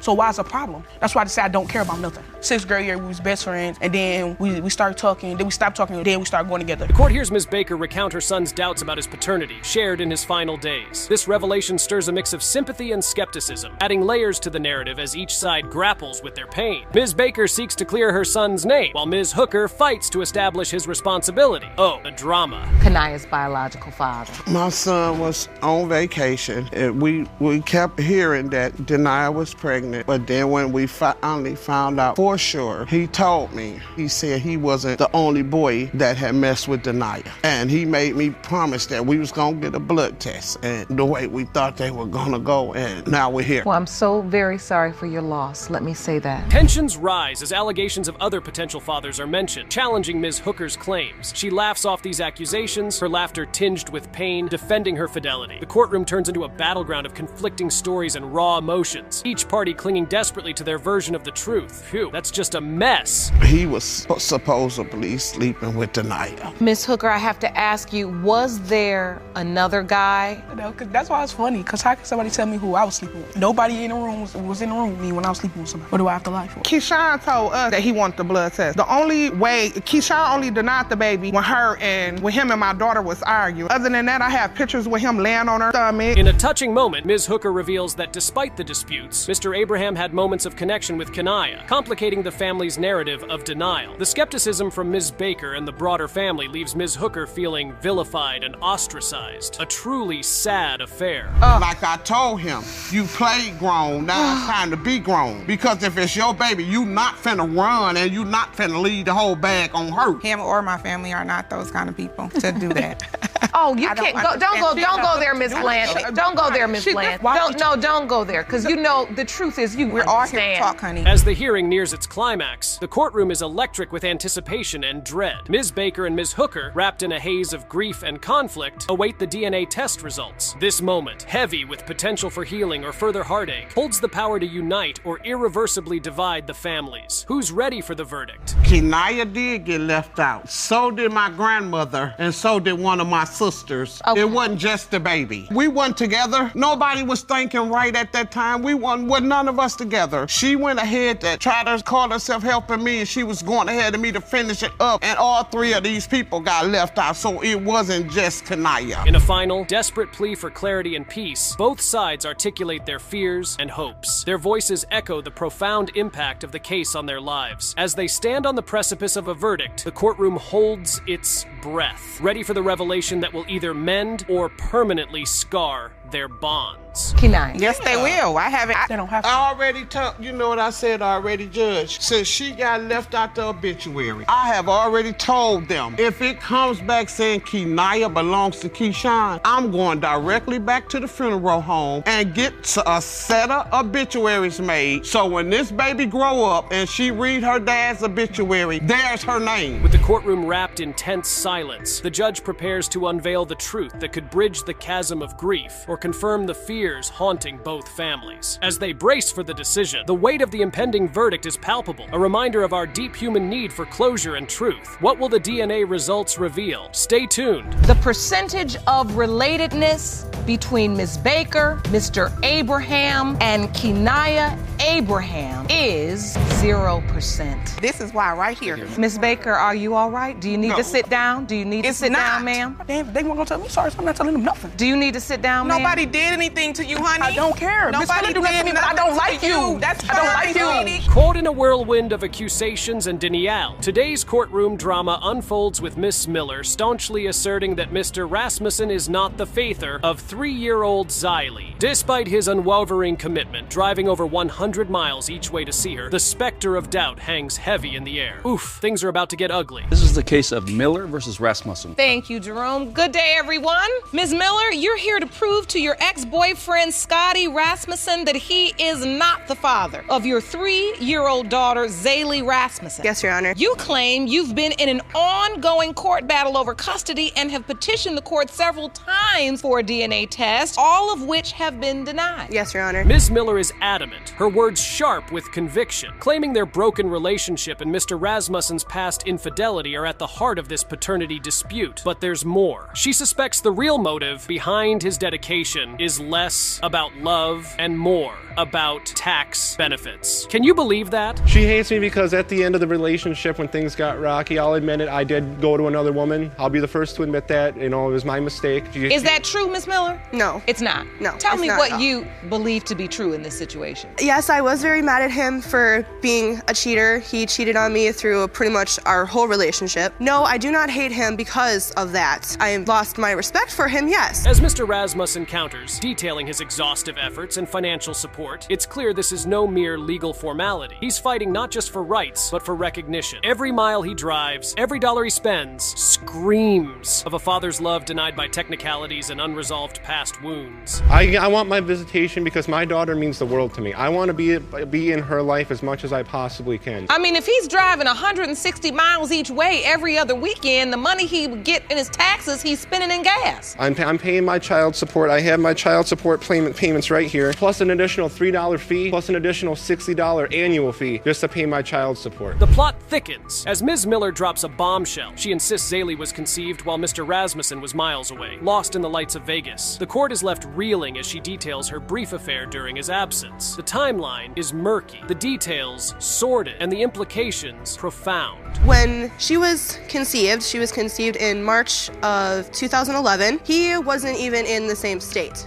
He was in Vegas. And at that time in March, I wasn't even with him. I was with somebody else because he broke up with me because he cheated on me.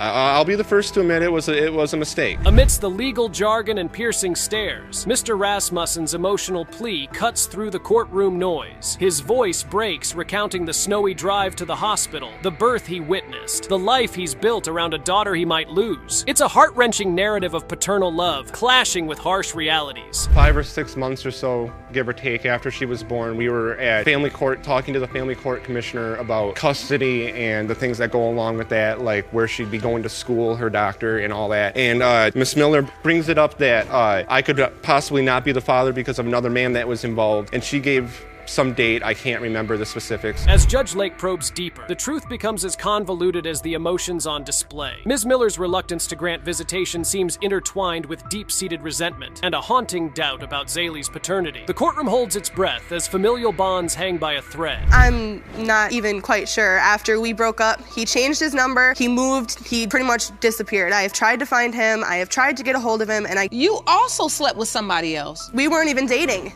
then. I was single at that time because he was with this other lady and I was the side chick, which I didn't even really know about. In a final twist, Mr. Rasmussen's name on the birth certificate and his relentless pursuit of fatherhood come into question. Was it all for love, or are there darker motives at play? As the judge calls for the DNA results, everyone braces for the impact. Mr. Rasmussen, let me ask you, are you prepared? Have you prepared yourself either way? If this child is my biological child or if she isn't, have you thought about both alternatives? In a sense, yes. If it goes the way I'm hoping, and I know in my heart that it will, that she is mine, I'm just going to be overjoyed that all the drama and the fighting and all that kind of stuff is behind me. Phew, that's just a mess, folks. Today's hearing is more than a paternity test. It's a test of intentions, emotions, and legal entanglements. Stay tuned as the drama unfolds and hidden truths come to light. Who's the real father? What secrets lie buried in the whispers of the past? And can there be a fairy tale ending to such a tormented big tail. Hold on tight, because this roller coaster is about to reveal its final twist. Mr. Rasmussen, you are not the father. Be respectful. Sorry. Miss Miller. I'm sorry. That's a lot of nerve considering the alternative is somebody that don't want nothing to do with you or your child. I'm sorry. That's a lot of nerve. You just showed me where your priorities were right there. Because I held out hope that you would cheat your child out of a father. Mr. Levette throws the courtroom into a turmoil, questioning the paternity of 15-month-old Corey Jr. He accuses Ms. Jackson of being a manipulative cheater, claiming her infidelity has clouded the identity of their child's father. Can you believe it? Hello. This is the case of Lovett versus Jackson. Thank you, Jerome. Good day, everyone. Mr. Lovett, you say Ms. Jackson is a manipulative cheater who has flaunted her flings in front of you during your relationship, and you say her affairs have caused you to doubt that you fathered her 15-month-old son, Corey Jr. Is that correct? Yes, Your Honor. Ms. Jackson fires back, insisting Mr. Levette is definitely the father, arguing his doubts stem from his own insecurities. Their back and forth paints a picture of a relationship submerged in mistrust and accusations. What a mess. Yeah. He has a different mother. Right. Of course he's gonna look different. But the stuff that you been doing, it brings the doubts on it. Okay. Like, it ain't like you been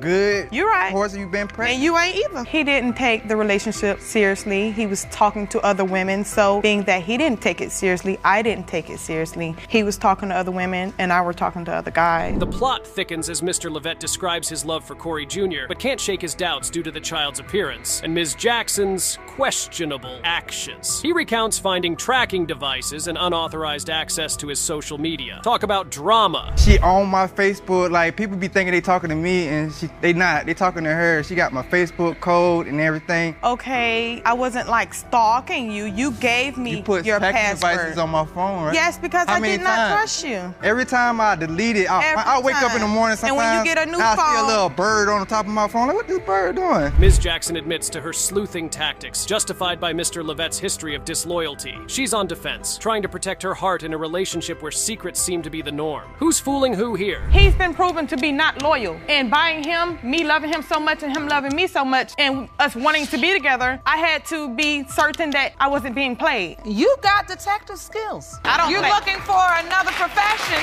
I don't play. So, Mr. Lovett, are you accusing Ms. Jackson of cheating in defense of your own cheating? Exactly. No. The courtroom gets a dose of reality as Mr. Levette accuses Ms. Jackson of continuing her old ways, alleging she never stopped seeing other men. He claims every breakup was an opportunity for her to explore, leaving him to wonder if he's even the father. Oh, the irony! Having kids at the age of 18, she ain't gonna stop because of me. She got 6 kids. I had 4 fine. kids when you met me. You So, gave me 2 more. I'm gonna assume that she just moving on like she always been. But what evidence do you have that she cheated? A couple of times we break up and then I come to the house and it was an ex at the house at the time. She told me it was her cousin. Ms. Jackson sets the record straight, asserting she was only ever reacting to Mr. Levette's actions. A claim he refutes with tales of unexpected visits and mysterious men. It's like something out of a soap opera. I never told him that the guy was my cousin. I told him his sister was my cousin. He approached the house after we had So you just separated. let me Around the assume. time our first child together was conceived, he approached the house. We had got into an altercation, and he packed all his things and he left. Then he came back. When he came back, of course, she got a lot of kids. I was Gonna sitting let you out of outside. place. Me and the guy were sitting outside on the back of his truck. He had just That's finished the cutting house my grass. I painted. In a climactic twist, Mr. Levette questions the timing of Corey Jr.'s conception, linking it to their on and off relationship. He's convinced there's another man in the picture. Ms. Jackson is adamant, though. Mr. Levette is the father, and she's sticking to her story. Wait a minute That's now. not true. Not true. Is this the grass cutting guy? Yes. He recognized the guy's face through my messages. The guy hit me up and said, hey, I never replied back. So he played like he was me and was writing the guy, asking the guy all kinds of questions. And did he enjoy my sex? I didn't say But that. I never Hold on, I didn't Mr. know- Lovett. I Did didn't know you that. request a No. naked picture? No. Yeah. No. As the session nears its end, the tension is palpable. Every statement, every accusation adds another layer of complexity to their tangled story. The court is on the edge of its seat, waiting to see how this entangled tale of love, betrayal, and mystery unfolds. How long have you been married to Miss Jackson? 6 years. 6 years. Separated for 4 years. In your mind, is there any chance you are Corey Jr.'s biological father? No, Your Honor. None. Nope. I have my own life going on.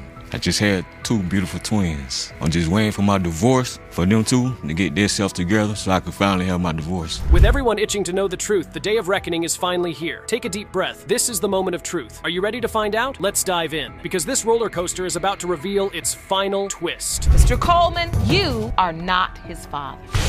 Mr. Lovett, you are not father. That's why I wanted to get DNA. Are you sure? How is that possible? Do you know who his father? Do you need to sit down, Miss Jackson?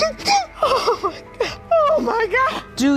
Have you talked about it with the other gentleman, that it's a possibility? Yes. In the intense atmosphere of paternity court, Ms. Hyman steps up, fiercely determined to prove Mr. Brown is the father of her 4-year-old son, Landon. She's exasperated by Mr. Brown's complete denial and avoidance of any parental responsibilities. No diapers, no visits, nothing. He has done nothing, she asserts, with a mix of frustration and disbelief. Mr. Brown, you are adamant that you are not Landon's father and say you won't do a thing for the child since he's not yours. Yes, Your Honor. Ms. Hyman. Yes, Your Honor. What has Mr. Brown done for your son? He has done nothing as far as no diapers, no wipes, no clothes, no visit, no type of affection. Your Honor, to be honest with you, I shouldn't have to do anything if I'm asking for a DNA test. Mr. Brown staunchly refuses to acknowledge Landon, insisting on DNA proof before he considers any involvement. Why should I do anything until I get proof? He challenges, revealing his deep-seated doubts rooted in past experiences where a child turned out not to be his. The courtroom becomes a battleground of trust issues and accusations. Your Honor, he has not asked for a DNA test. As far as anything, he would say, I'm not taking care of child unless I get a DNA test. And he really does not tell me. He tells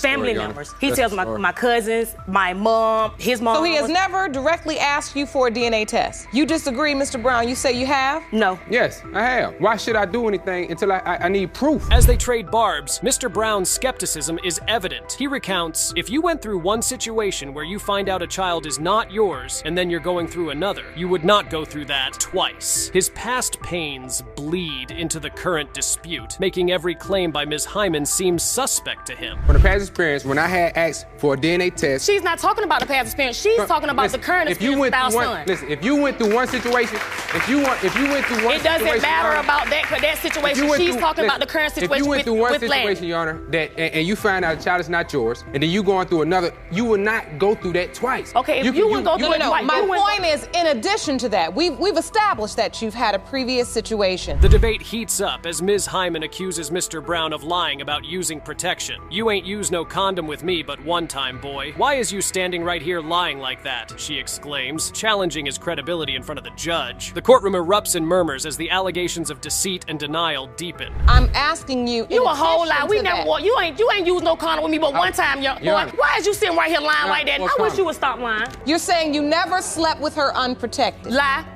Is that your submission to this court? The whole lie. And if I'm lying, I'm flying. If I'm lying, I'm flying. Pigs gonna fly through this window right now. You are lying. Come on now.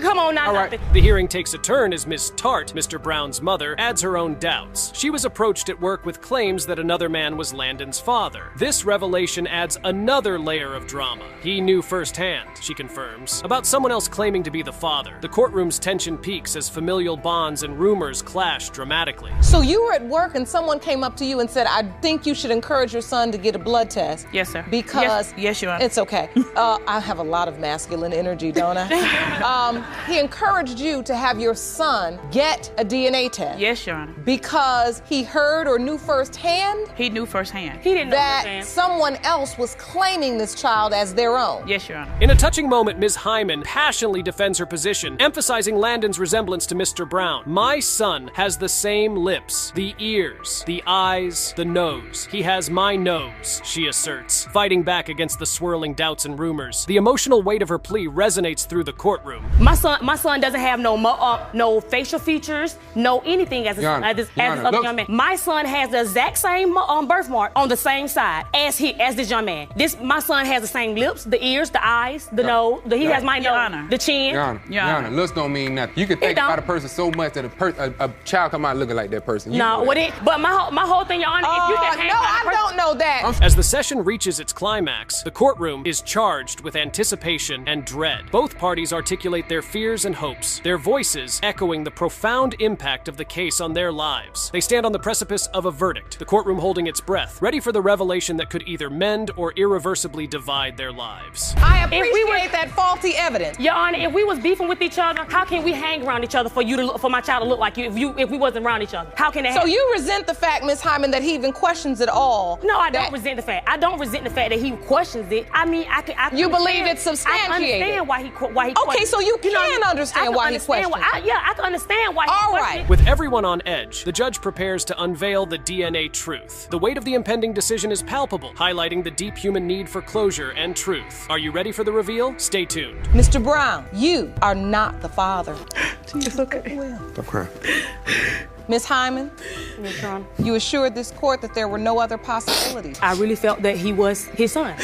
Are you okay, Mama? I am. Were you hoping that I was? Mr. Brown, you seem very disappointed. It's just been 4 long years of just going back and forth. What I need to prove. They know how you are. We always on the phone. Everything you say is a lie. So wait a minute, Mr. Lewis. When you out of town? Was you out of town? Everybody has a You was out of town? past. How did I know you was out of town? Did you tell me? Let's get some order. Let's get some order. Right, you not my Facebook friend. Lester demands that a paternity test be done so that her ex can take responsibility for her 21-month-old son, Ryden. She stated that he has refused to carry out his fatherly duties because she refused to continue their sexual relationship. However, the ex in question, Mr. Lewis, denies it all. What exactly is the story here? Let's find out. Me and Stanley planned my son. We did not plan a baby. Yes, we did. No, we did not. We've also never used a condom. We talked about having a baby numerous times, so this is all new to me on why he's not claiming my son. So you're denying the baby? No, I'm not denying a baby. It's just Jatoya Lester, she just always lying. She's known the street to be a hoe.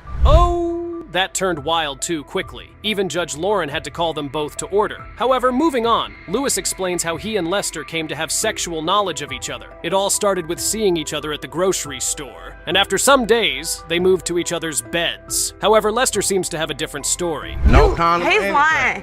He wrote me on Facebook in March of 2016. We didn't have sex until August because we planned to have my son. He asked me if I wanted to have his baby, and I replied back, yes, I do. He told me he loved me, and I told him I loved him as well. This is why we weren't having sex. Oh, dear Lewis. Meanwhile, Lester claims that those statements about having a family came out of Lewis's mouth a couple of other times, too. In fact, she said that it was a major conversation that they would usually have. Still, Lewis is adamant that she is lying. Anyway, the trajectory shifts to the day Raiden was born. And boy, you would not believe what I'm about to show you. Then she tells me it's my son, but tells another man it's his son.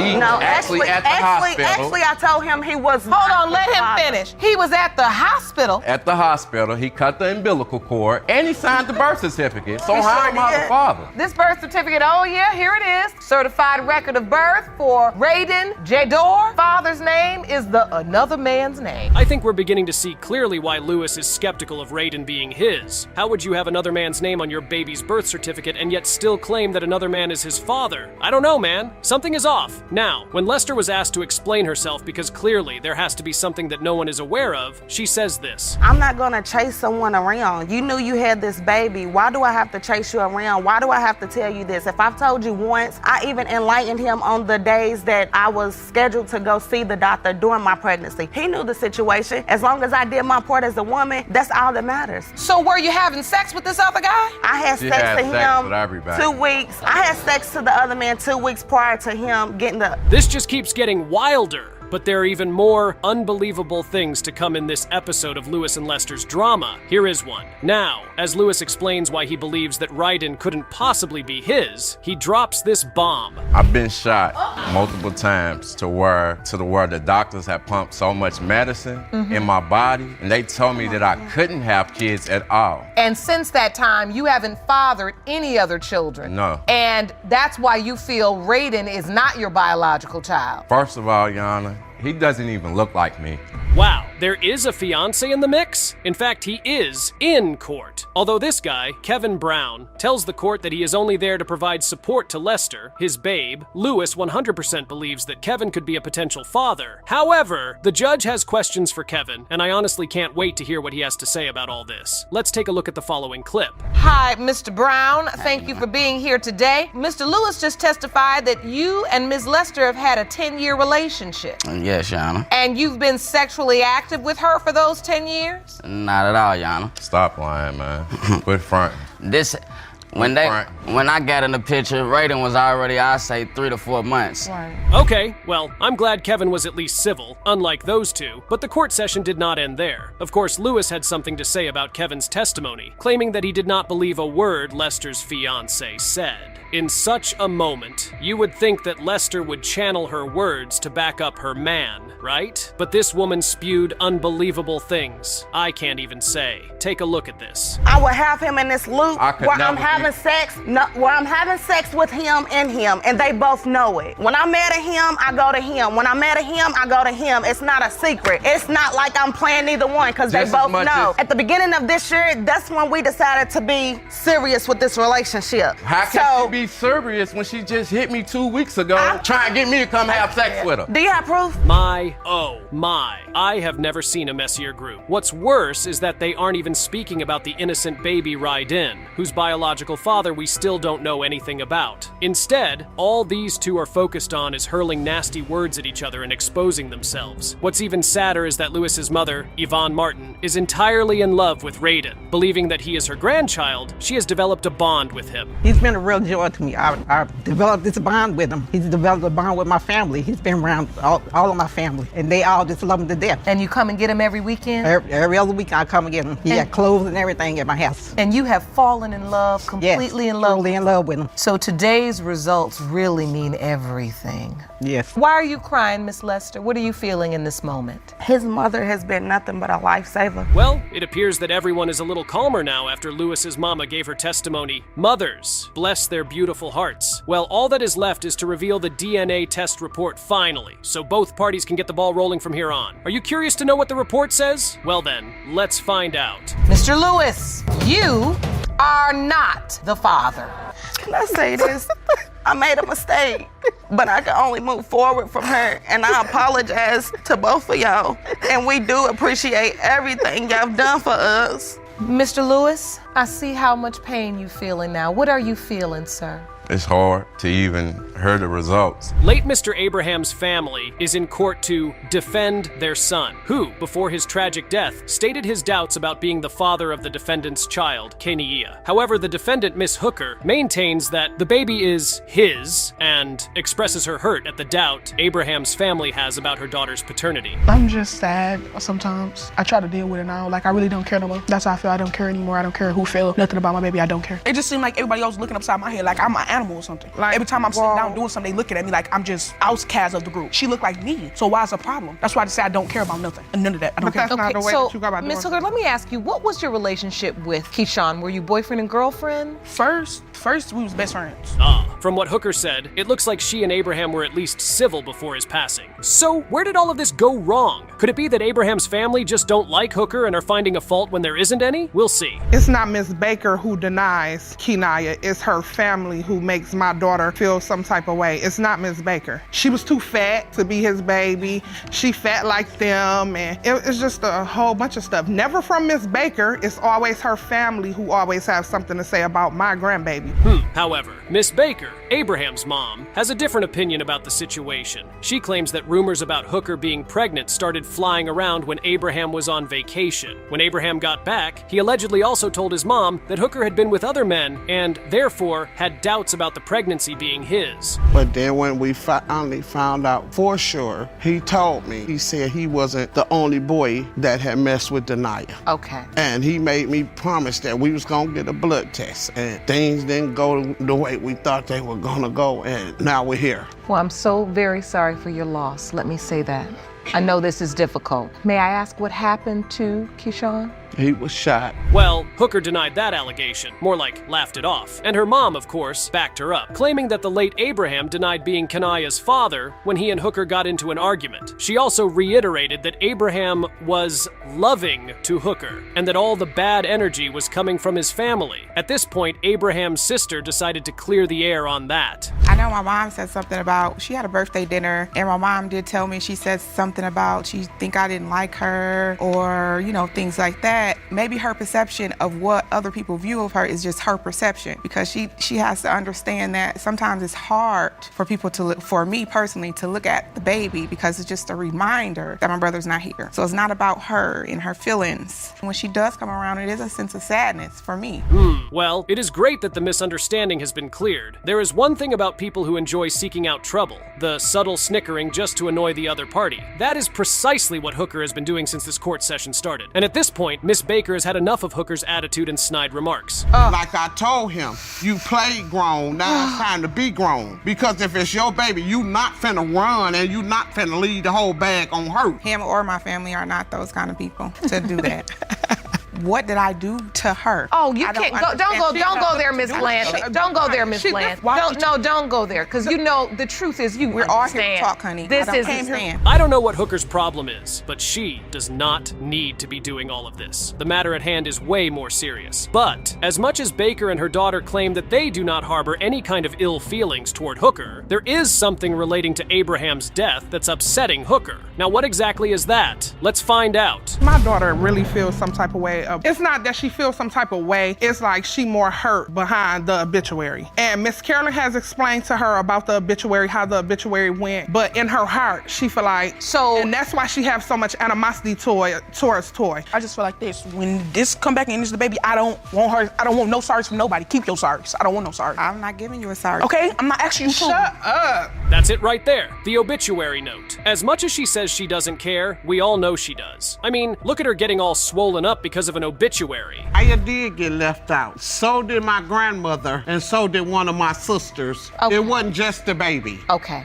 We weren't together. Nobody was thinking right at that time. We were none of us together. She went ahead to try to call herself helping me, and she was going ahead of me to finish it up, and all three of these people got left out, so it wasn't just Kanaya. However, this begs the question, did Abraham's family intentionally leave Kanaya out of the obituary? There you have it. However, just to prove that she does not hold any grudge against Hooker and her daughter, Miss Baker promises to single-handedly make amendments to Abraham's obituary if it turns out that Kania is indeed her biological granddaughter. What an honorable thing to do. Well, now that all of that has been cleared, it is time for the DNA results. The percentage of relatedness between Miss Baker, Mr. Abraham, and Kania Abraham is 0%. And this is why right here. Miss Baker, are you all right? Do you need to sit down? Do you need to sit down, ma'am? Dear God. So after all her antics, Kanaya really isn't the late Abraham's daughter. Now, any average person would take this moment to apologize and close the chapter. Not Hooker. Instead, she goes into full beast mode for nothing. Just take a look at this dirty behavior. They gonna tell me sorry, so I'm not telling them nothing. Do you need to sit down, ma'am? Nobody did anything to you, honey. I don't care. Nobody did anything, but I don't like you. That's fine. I don't like you. I don't like you. Okay, I don't care. It's nothing. Stop talking to me then. Nobody did anything to you. Miss Hooker, just stop. Stop it. You do owe my mom an apology, though. That's when you owe one. No, excuse me. Because you know you slept with somebody else. Miss Hooker. Miss Hooker. No. This man, Mr. Morgan, sued his ex-girlfriend, Gentry Lee, to prove that he was her daughter's father. It was a very bold move and a rare case, I must say. Even at this point, Gentry Lee still denies that Morgan is her baby's father. What exactly is Gentry Lee's reason for this? Mr. Morgan, why do you believe she's denying you're the father? I simply believe that she's denying this because we're no longer in a relationship and we're not going to be. So you think she's just saying you're not the child's father because she's not with you anymore? Yes, because I moved on. Is that true, Miss Gentry Lee? No, Your Honor. Explain. This is very upsetting to you. Explain to the court. What are you feeling? Exactly. And that is what we're going to find out by the end of this court session. Meanwhile, Morgan explains how he and Gentry Lee first met, and especially how they both ended up getting sexually intimate. Let's see what Morgan has to say about this, shall we? Okay, well, I'm in artist management for a living. When the time I met Miss Gentry Lee, she was with an artist that I was considering signing. I called to speak with him and to tell him, come over, have a drink, let's sit down and discuss some details and see what we can do. Well, Miss Gentry Lee had answered the telephone, and she said at that time that he was no longer with her, and she said she come over. One thing led to another. We ended up being intimate that night. They both have different testimonies about their sexual encounter. However, Gentry Lee was not yet done narrating her story. She added that after she moved in with Morgan, they got into an argument, which led to him making attempts at putting her out severally, but it gets even wilder. Watch this. He was bringing other women in, like my family member, and I caught him with my family member. He was sleeping with your family member? He was sleeping with my family member, Your Honor. So sorry. I completely told him I was done, so he called me back September the 19th, Your Honor. So I stayed with him September the 19th. We did a quickie.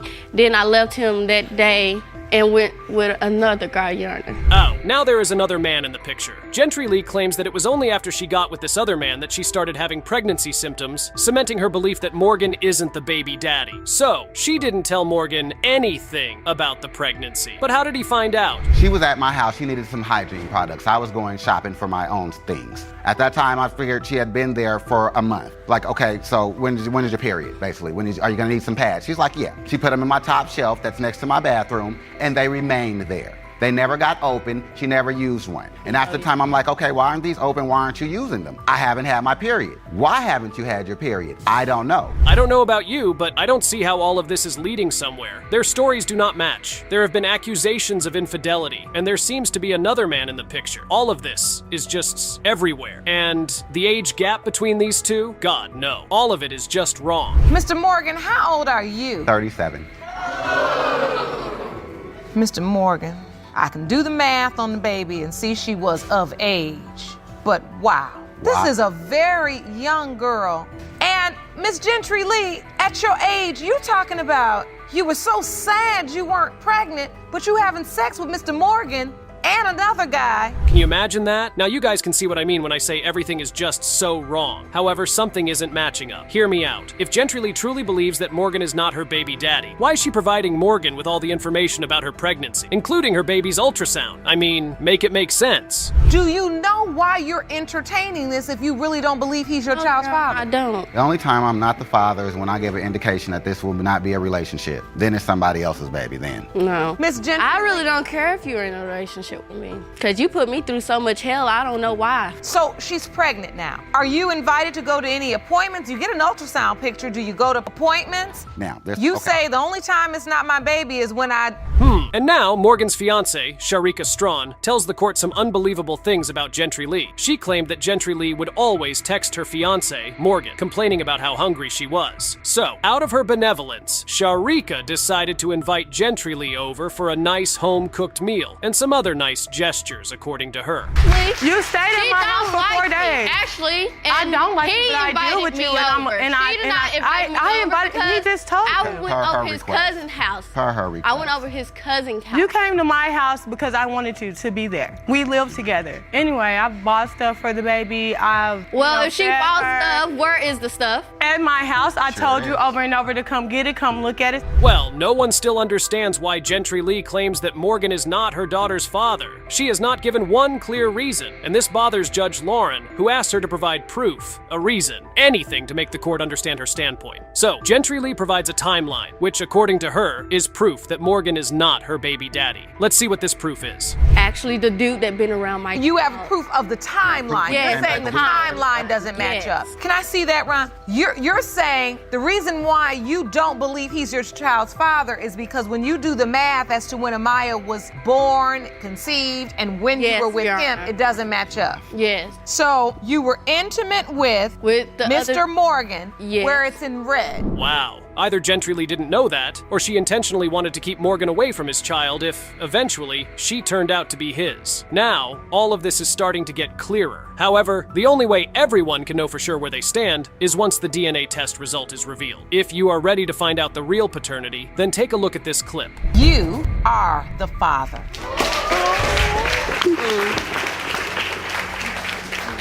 I don't get her. We've been through hell and back. Born. I never got to hold her. I never got to. She moved away when she was 8 months pregnant on us. I offered you to stay at my house. You could have stayed. With me, you said I don't like you so much, but I was there for you. I bought your baby clothes. I fed you.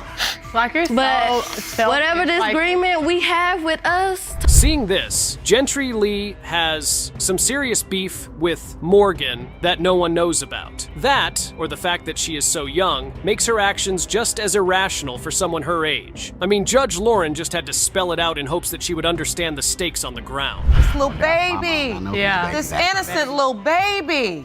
Really? Your reaction right now is very immature, but you are. And that's why you really don't have any business standing here, because you can't even process this. You so young. You can't. I want to be mad at you, but I can't. You could be my daughter. He wanted to have a baby by me, and that was that. And we kept trying and trying. He denies the baby. Yes, because I'm in another relationship. She's a player. She played a game with my emotion. She plotted. Were you using protection? He said he don't believe in condoms. But you told me you was on birth control. Hold on to your hats, folks, because today's episode of Paternity Court is heating up with drama. Ms. Sales steps into the courtroom, her heart on her sleeve, desperate for Mr. Jackson to step up and acknowledge their daughter, Micaiah. She spills the beans on how he ditched his promises as soon as the going got tough. What's really behind his sudden cold feet? Miss Sales, you claim that you and the defendant, Mr. Jackson, were in a serious relationship and it was his idea to have a baby. But now that your 3-year-old daughter, Micaiah, is here, he denies being her father. You want him to step up and take care of his daughter. Is that correct? Yes, Your Honor. Mr. Jackson, you claim that Miss Sales is a former side chick. The scene sets with Ms. Sales tearing up, recounting the once sweet days now soured by Mr. Jackson's outright denial of their daughter. This isn't just a simple case of he said, she said. There is a line of dodged responsibilities and dodgier excuses. The air is thick with tension. Do you feel it? The audience is left pondering. Just how genuine is Mr. Jackson's standoffish stance? As Ms. Sales details their shared history and her shock at his denial, the courtroom hangs on every word, questioning the credibility of Mr. Jackson's denials. I opened my case today because I was with D'Amico for 5 years. We were in a relationship. We had our baby, and now because he sits up and talks to his family, now he feels like that is not his child. Since the day my daughter was born, because she was light-skinned with gray eyes, that was not his child because I'm too dark to have a light-skinned baby. Flip the script and enter Mr. Jackson, who shrugs off their history as a mere casual fling. Oh, the audacity. He labels Ms. Sales as a side chick, minimizing their past to mere convenience. This bombshell throws a harsh light on the day's proceedings, making us all wonder if what we're seeing is just the tip of the iceberg of a much more calculated tale. His nonchalant dismissal of their relationship sparks whispers among the audience as they react with disbelief and disdain. What were you doing? Huh? You know, she was like my side woman. Your side woman? She was your side woman. Miko, you gonna stand her So lie? if your testimony, you weren't in a relationship at all. I mean, we had a relationship, but it wasn't serious. You know, we was just, you know. You left your ex to come be with me. How was we not in a relationship? It was more of, you know, she had great sex. Oh, I put it on him and he could never leave. I mean, Judge Lake digs deeper, peeling back the layers of their complicated past. A hospital visit mentioned by Ms. Sales stands out, a pivotal moment possibly leading to Micaiah's conception. Mr. Jackson fires back with accusations of infidelity, his claims shrouded in suspicions and hearsay. The courtroom becomes a battlefield of accusations, with each side painting a picture of deception and mistrust. Who's playing whom in this tangled web of past love and present denial? You know, regardless, you could still make a baby even though she might have been your side woman. I mean, that none of that prevents you from becoming a father. Yes, but I wasn't the only man that was smashing it. He's lying. He was the only person that I was messing with, the only person I had been with for a year before I even got pregnant. So again, he's lying. How long did this last? How long did it go on for? As the clock ticks towards the dramatic conclusion, the stakes are sky high. With everyone on the edge of their seats, the big question looms. Will the truth about Makia's paternity open a can of worms about hidden motives, fear of commitment, or shirking financial duties? We're all holding our breath for the DNA results. Will they bring clarity, or will they blow open new doors to hidden secrets? Anticipation builds as the judge prepares to unveil the results, promising to resolve or possibly deepen the mystery of the paternity dispute. So when do you finally find out Ms. Sales is pregnant? It's around like There it is, September. Yes, ma'am. The last week. Yes, ma'am. Outlined in hot pink. Yes, ma'am. Makia was born in May, on May 9th. Yes, ma'am. So is it your testimony that you didn't have sex from June when you broke up with Miss Sales all the way in July, Yes. nor in August, Yes, Your Honor. nor in September? As the final gavel waits to be slammed, the tension could be cut with a knife. What will the DNA reveal? Are we in for a straightforward answer, or will it only lead to more questions about the real Mr. Jackson and Ms. Sales? It's almost time for the verdict. And let me tell you, this revelation will be one for the books. The courtroom holds its breath as the judge delivers the verdict, potentially changing lives forever. Mr. Jackson, you are the father. Now I know who my baby daddy is. Miss Sales, you don't have to do that. I don't run no circus, and I don't need no clowns. I understand. We're talking about a baby. She should know who you are. She know who I am. She don't need no side daddy. She needs the daddy that is going to be protecting her. Strap in, folks, as today's episode of Paternity Court rolls out a riveting tale of love, money, and a whopping question mark over fatherhood. Mr. Harvey finds himself in a whirlwind drama over a hefty sum of $496.52 spent on baby supplies for a child he's convinced isn't his. On the flip side, Ms. Jett is on a mission to prove him wrong and pull him up to the responsibilities of dadhood. Mr. Harvey, you are asking the court to award you $496.52 for baby supplies you say the defendant, Ms. Jett, demanded for a child you adamantly deny is yours. Yes, Your Honor. Ms. Jett, in response to Mr. Harvey's suit, you have petitioned the court for the results of a paternity test. Yes, Your Honor. The courtroom drama kicks off with Mr. Harvey demanding a refund for all the baby essentials he reluctantly purchased. Counteracting, Ms. Jett insists on a DNA test, determined to expose the truth that he is indeed the father who needs to step up. The backstory unfolds rapidly with their swift transition from casual online chats to sharing a home, and soon, the chaos of an impending baby sparks a fiery breakup. The details of their rapid escalation from dating to cohabitating to separation set the stage right up for a heated legal battle. After us having sex, she got pregnant. Your Honor, that's a lie. In July, I started dating Harvey.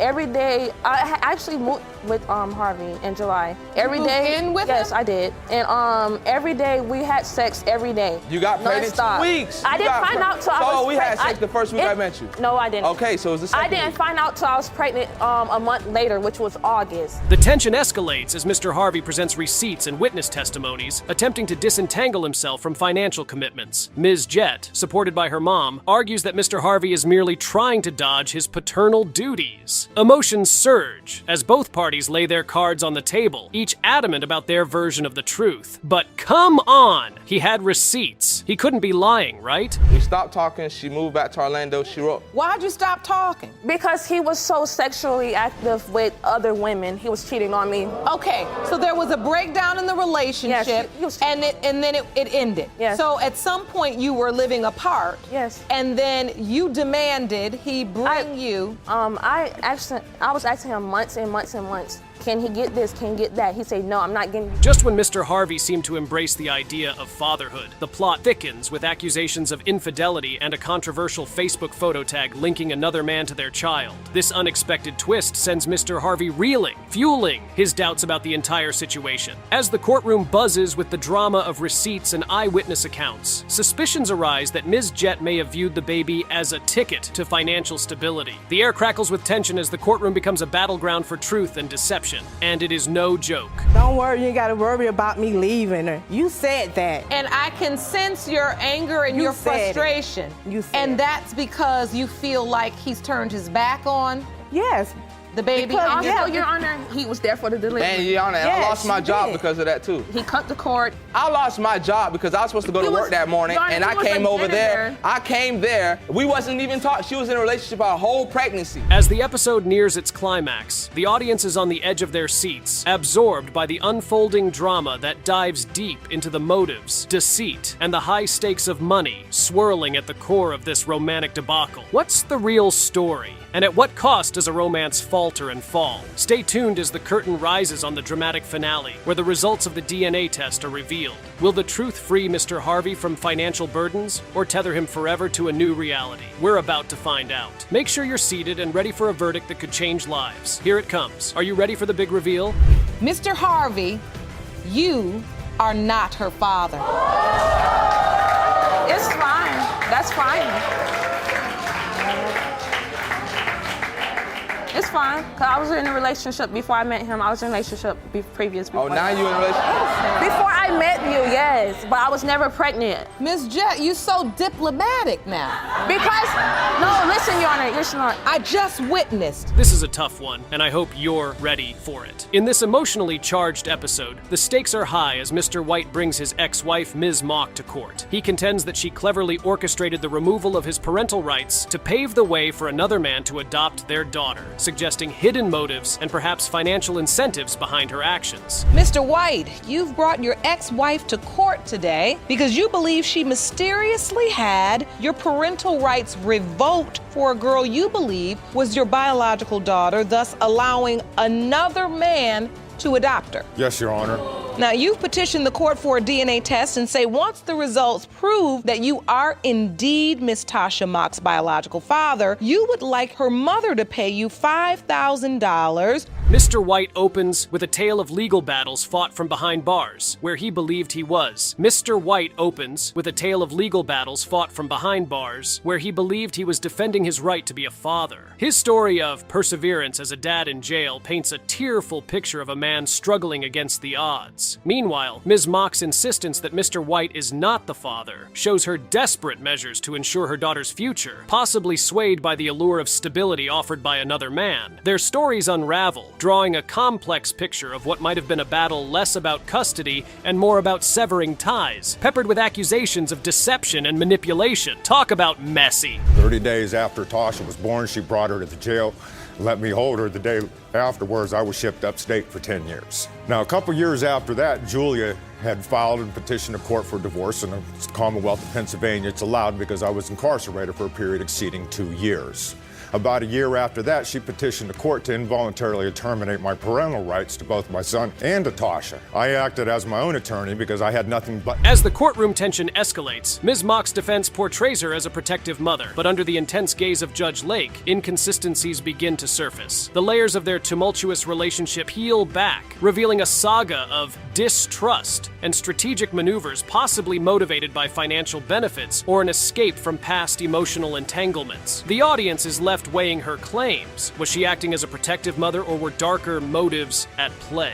You are submitting to this court that Mr. White is not, in fact, her biological father? I don't believe so. Please explain why, specifically. He was always leaving me, going out with other women. Why should I have to deal with that? So are you saying because he would leave you and go out with other women, you would sleep with other men? Nope, I supped with one other. I was dating him. And when I got home from the grocery store, Mr. White... The emotional climax reaches its peak when Tasha, the daughter at the heart of the dispute, speaks out. Her journey to uncover her true heritage and the impact of her mother's decisions highlight the episode's theme, how the quest for security can sometimes lead individuals down a path of deception and manipulation. Who did you actually think was your father growing up? I believed my adopted father was my father until I heard my grandmother on the phone, and she stated that there was another gentleman. How old were you then? 7 or 8. And is that the only time in your lifetime that you heard you could have another possible father? No, after my brother had passed away, I found adoption papers. As the clock ticks down to the final gavel, the air in the courtroom is thick with suspense. Every piece of testimony adds another layer to the messed up web of family loyalty, betrayal, and the exploitation of legal loopholes for personal advantage. As the episode wraps up, viewers are perched on the edge of their seats, pondering a critical question. In the murky world of human motives and legal battles, can true justice ever really emerge victorious? Or is money the primary aim? Stay tuned, because just when you think you figured it all out, the final verdict promises to shake everything up. The truth is about to come out. Mr. White, you are not the father. Sorry, baby. I'll still help you. Are you okay? Yes, Your Honor. Mr. White, are you all right? Yes, Your Honor, I will be. I know it's not the news you wanted. You say that you will help her find her biological father if she asks for that help. And here again, we dive into the intense drama between Ms. Currington and Mr. Kim Larson, whose relationship is marked by a big age difference and now a heated paternity dispute. Ms. Currington is adamant that Mr. Larson is the father of her 5-month-old daughter, Kaoira. She's here to challenge his denials and demand he take responsibility as a father. Ms. Currington, you claim during a torrid older-younger love affair, the defendant fathered your 5-month-old daughter, Kaoira. Once today's results prove he is the father, you want him to stop denying and take full responsibility. Is that correct? Yes, Your Honor. Mr. Kim Larson, you and your daughter say that the plaintiff may be young, but is a known playgirl and claims you are the father. From the get-go, Miss Currington claims that their daughter was planted, describing Mr. Larson as a willing partner in starting a family at first. She shares how Mr. Larson's commitment seemed to vanish when he entered a new relationship, suggesting his change of heart might be more about convenience and his finances than actual disinterest. So, Ms. Currington, how upset does it make you feel that Mr. Kim Larson denies your daughter? It makes me feel pissed off because we planned this baby. You planned the baby? Yes, we did. What was said? He wanted to have a baby by me, and that was that. And we kept trying and trying and trying. And now that the baby's here, he denies the baby? Yes, because I'm in another relationship. Oh. Mr. Larson counters, painting Ms. Currington as a clever manipulator whose real goal was to latch onto his wealth. The courtroom is left wondering whether her intentions were really about love or influenced by Mr. Larson's money. A common question in stories of relationships with big age and wealth gaps. Mr. Kim Larson, you deny this baby. You say this baby's not yours. Yes, Honor. I can explain that to you. She's a player. She's unpredictable. She played a game with my emotion. She plotted. Oh, you say she plotted? Yes. So you think she did all of this on purpose? Yes. Did you plan to have a baby together? Were you trying to have a baby? No, Honor. As the testimonies continue, Ms. Currington describes their first meeting, which she says was filled with mutual attraction, but overshadowed by Mr. Larson showing off his wealth. This part of their story mixes romance with financial motives, making everyone question the real basis of their relationship. Was it love, or was Mr. Larson just a financial target for her? He's 25 years older than you. I met Ian at the hotel. He came in, he approached me and asked me if I seen his girlfriend at that time.